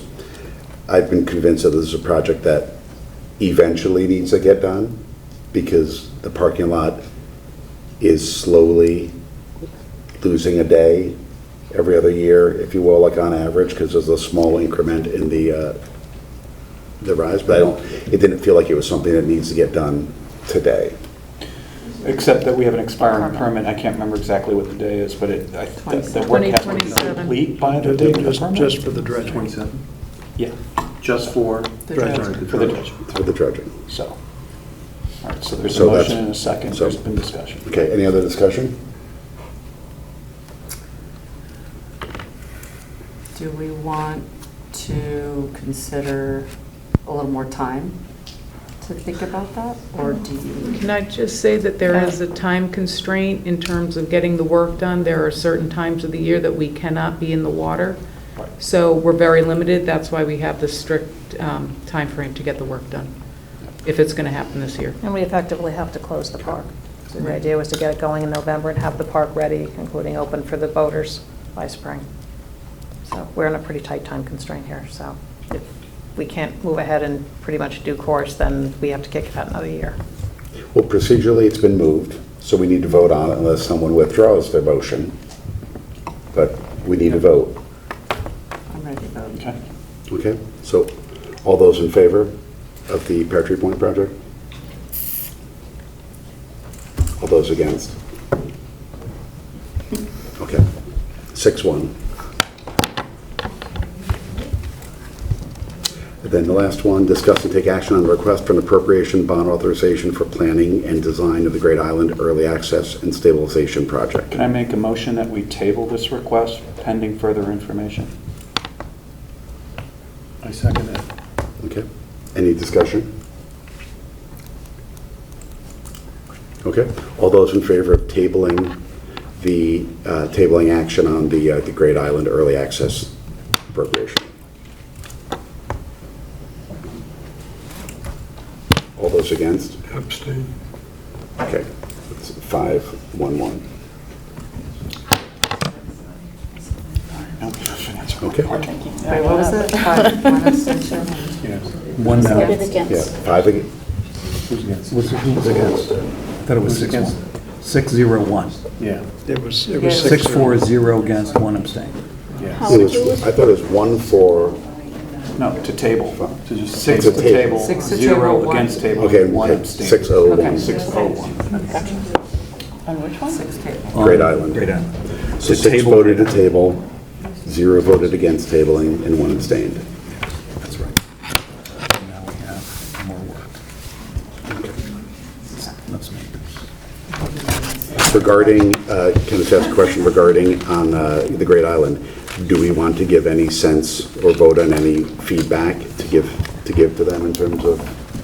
Personally, my vote turns from a table to a yes with a rationalized fee schedule and a reduced scope as we've discussed. I agree. Agreed? Reduce scope specifically about, besides the bathrooms, anything else? Well, that's for me. I think others may have infrastructure concerns as well. I'd like to see as minimal as possible, and just to hurry up, get people there. And no furnishings, very little infrastructure, as little as possible. I think a couple of different scenarios of bare bones, a little more, and then not quite as much as what we have in front of us. That sounds right. Like when they show you a house and you're like, oh, I can spend a little more money for the next price range. It's what do you get for the incremental more? Chicken, steak, and fish. Chicken, steak, or fish. So Josh, the financial report? Good, better, best. Sure. Josh, what are we doing? gonna let you know, we could just show up at 10:30. I know, right? I'll run through it real quick. Thank you. Thank you all. You don't need to stay. So on the first page is kind of a redo of the FY25 year-end summary, at least where we're expecting things to be as of a few weeks ago. Kind of outlines the unassigned fund balance at the beginning of the year, kind of the revenues and expenditures, like the revenue surplus of 2.3, the town expenditure surplus of 1.3, and the PUE give back for about 600,000. That gets us to about a net to the good of 1.2 million change to the fund balance, which ends us around. Is the BOE giving us back, or are they asking for a non-lapsing fund? I have not heard anything about the non-lapsing fund, so it's just. There was no discussion or vote on the non-lapsing fund. Yeah. So that ends us at about 34.5 million as the unassigned fund balance in the general fund. Josh, but just to be clear on the unassigned fund balance, like giving literally the auditor is showing up tomorrow, Yep. like that's not something they can take and change tomorrow morning. Who can take and change it? Like the Board of Ed surplus, like here's the surplus, has it been? That is I don't think they can make any changes to it now. Yeah, We're not really allowing any more spending or changes within FY25 right now anyway. Okay. They've kind of already put forward the purchase orders that they're encumbering for next year. Unless they have invoices that date back to FY25, we'd look at them, but that's pretty much it. I'll confirm with Dr. Byrne tomorrow. Sure. Jill. So moving on from this, there's kind of a look back at kind of a budget to actual for FY25, and also taking into account what the projections were during the FY26 budget kind of outlook it must have been March, April when these projections were looked at to kind of decide the fund balance drawdown for FY26, and kind of just lines up on a revenue and expenditure side how we performed against that. There were like in property taxes, we under projected by 200,000, but in permitting and licensing, we were 200,000 to the good. There's some offsetting. On the revenue side, really the only outlier was interest income. That was what outperformed what we had expected by quite a bit. And that kind of threw the overall revenues beyond what we had projected during the FY26 budget season kind of off there. And if you continue on, it goes to the expenditure side of things, and you can kind of see on a function by function basis, general gov, public safety, and so on, kind of how that performs. And it's about, let's see, without the drawdown that was unbudgeted during that time, we were off by about 400,000 or so, and most of that was salary related. I think some Board of Ed gave back a little bit more than was expecting, and on the PD side, they had better savings in terms of salary, and that kind of, is what comes into play. So we were off, net about 900,000, but it was mostly interest income and BOE and PD salaries that kind of made up that difference.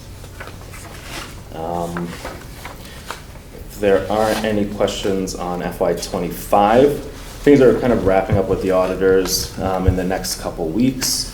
Well, this week is really their final week of looking really closely at us before they spend their time developing the actual audit book and the financials and so on. So moving on to FY26, there isn't really a whole lot to say. Obviously, if you take a look at property taxes and interest income, obviously those things have been chugging along for a couple months, but not much is reflected here yet, as we've had pretty much all our attention on wrapping up the audit, so those will come in the next few weeks or so. The two outliers that actually have been booked are building permits. One, there's been kind of the redevelopment projects that we expected to hit in 25 have now come due in 26, and so those are kind of bursting ahead. I think they're already at 30% or so of what was budgeted, with just 2 months out. And same goes for town clerk. There have been a couple really large single transaction conveyance fees that have pushed them to almost 50% of what was budgeted for conveyance fees already. I think, yeah, and that pretty much speaks to kind of what's going on the revenue side of things. On the expenditure side, everything is pretty much just 2 months in, chugging along. There haven't been many outliers or anything unexpected right now. Hey Josh, do you have sorry, investment income's right there. We don't have a number yet. No, we don't have a number yet. Right now, we started the year investing in 1, 2, and 3 month T-bills. A lot of those have come due, and I think the outlook on the 1 month T-bills has looked better. They're actually like 40-day T-bills that have been reinvested to kind of keep that going now that the rate cuts took place, and depending on what our cash flow needs are in the near future, we're going to kind of take a close look at how those funds get handled in the next few months or so. So all of the July tax revenue that came in was all invested only like in 1 and 2 month bills? 1, 2, and 3, but the reinvested ones that have come due after 1 month, I think, are being rerun through 1 month, basically. We're a little inverted right there. What? Are we still inverted a little bit there? Barely? Like barely, yeah. I have to look after last week. But. Hey Josh, one thing, I appreciate the June 30th one. You put a FY26 budget projection. Sure, yeah. I think some of the math might be slightly off. So it's no big deal if you can just fix it. Like if you look at investment income, the projection for next year, I think on this page with June 26, we have 3,583,681, and then on the kind of the covered, like the 26 one, we have 3.3 million even. I think 3.3 might be right. So you're talking about the FY26 one? Yeah, so you know how you put in a column that has FY26 budget projection for just on the revenue side? Yep, the 3.5. So if you look at investment income, Yeah. it's 3583,681. So that's what we thought the actuals would be for investment income while putting together the FY26 budget. Uh-huh. We thought we'd end there. We actually ended up at 4.2, so that's that differential.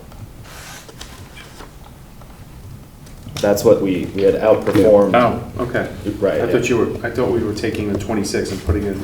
No, so this It's- is saying like how we developed the 26 budget, what Yeah. we were thinking we were going to actually do. I think that column is probably better labeled.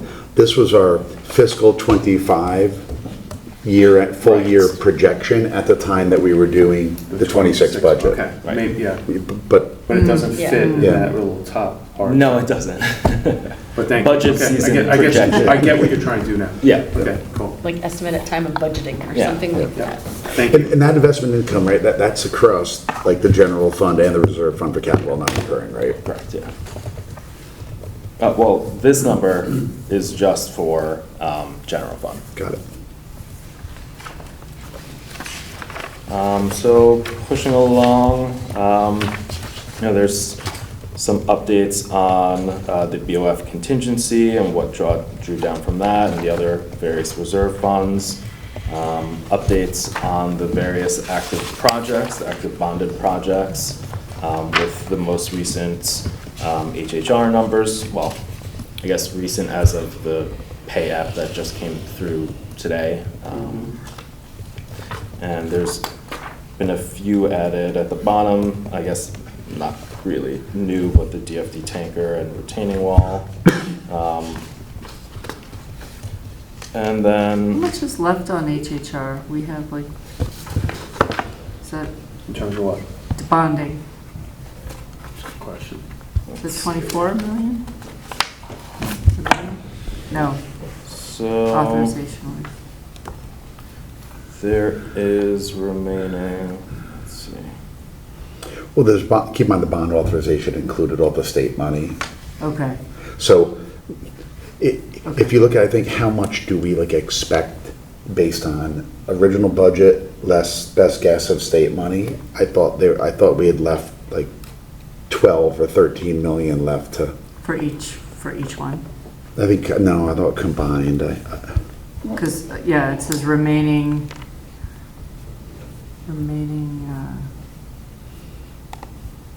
on proceeds. I'm not sure. I just don't know what else is it like it says Henley bond proceeds remaining 8,034,950. Is that I what we believe still that's how much expected? we still planned on bonding. Bonding, so like if you look at the 8 and the 8.5 and the 8.6 and then Oxbridge is done, isn't it? But I think that 8 million might have to net out the bond premium and state Yeah. grants to get to the 4.6 million. Okay. Oh, I of- see, of gotcha. So, net revenue required. Gotcha. So it's When we did the 4.7. last one, I mean, So it's full, it's not much. It's like 4.75. 16 million. keep in mind, like the bond authorization is the amount of bonds that we can issue. Right. Then the appropriation is like how much we can spend. So if you issued all Yeah, bond premiums, you'd issue more bonds, then you actually had appropriation to go spend. Yeah. So that, when we get closer, we look at the premium and then just make. Okay. But Oxbridge is done, right? Mm-hmm. So what's the remaining? Is that just authorization? I think there's, I don't think we've canceled the remaining authorization, have we? I don't Probably think add that. so. No, because it came in under, and I don't think the remaining got. And has that officially been closed out? Yet, or no? I think there's like one small thing hanging out there, but I think Yeah. it's, So we should expect to not see this lower box at some point soon. at some point soon, yeah. Okay.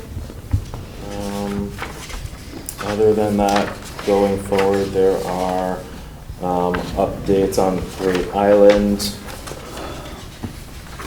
And these have been updated through year end, June 30th. And tying back to the report from Ed on kind of the breakdown of what's still to be spent of that initial phase. And then just a long look at the remaining projects from ARPA funds, which are slowly but surely kind of winding down. Does that have to be spent at the end of this year or 26? That's, 26. yeah, I believe it's 26? 26. It was 12/31/24 committed, 26, 2 more years. Yep. Yeah. And that's pretty much all I have for you. Josh, one thing in connection with these like, some of these capital projects that we're beginning to look at, particularly as we think about our parks and rec, I would like to see going forward when we approve a capital project, not an operating expense, but a capital project, right, where we say we're going to spend $250,000 on Park A or Park B. I'd like to see that when that is when that hits the ledger, I'd like to see it begin to categorize what we're spending so we can track capital expenses across our different properties. Yeah.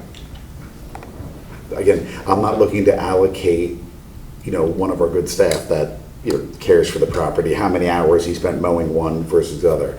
Like capital projects, so like swing sets, improvements in tennis courts, things that just can't be moved. I'm not looking to take a lawnmower either and allocate it, even though that's capital across 3 different parks. These are things that are only applicable to one park, and they're a specific, since they're capital, we need to approve them, and that dollars can only be used for it. So I think I'd like to begin so that, 5 years from now and 10 years from now, people can look back and say, this is how much money we spent on this particular land asset. Sure. From a I think capital that might. perspective. I think that might be doable.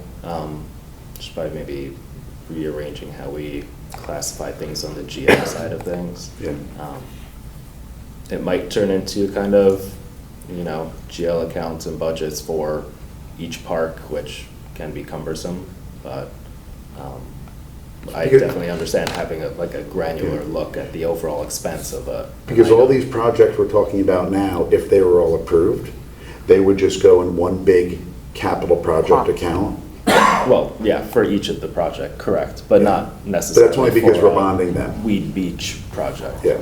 Right. But for when we bond them, it goes in a specific capital. Can't that account. just be in a separate Excel spreadsheet and not having to get Well, into the we do into a the general 6-year ledger? capital plan, and Yeah. I know, for example, Parks and Rec breaks out each park, and you've got the Right. plan, and I don't know if they just carry that spreadsheet over saying, here was the plan, this is what we got approved, this is what we.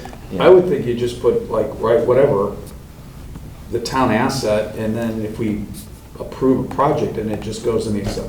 I wouldn't think you I need would to mess prefer with the not to ledger. create, I'd prefer not to create like a shadow tracking system. But I of also the general- don't think we want to have him reconstruct or re-engineer the general ledger just to do this. So just to be You clear. kind of would have to do that. Yeah. In order to get that. Yeah. I mean, you could track it in Excel.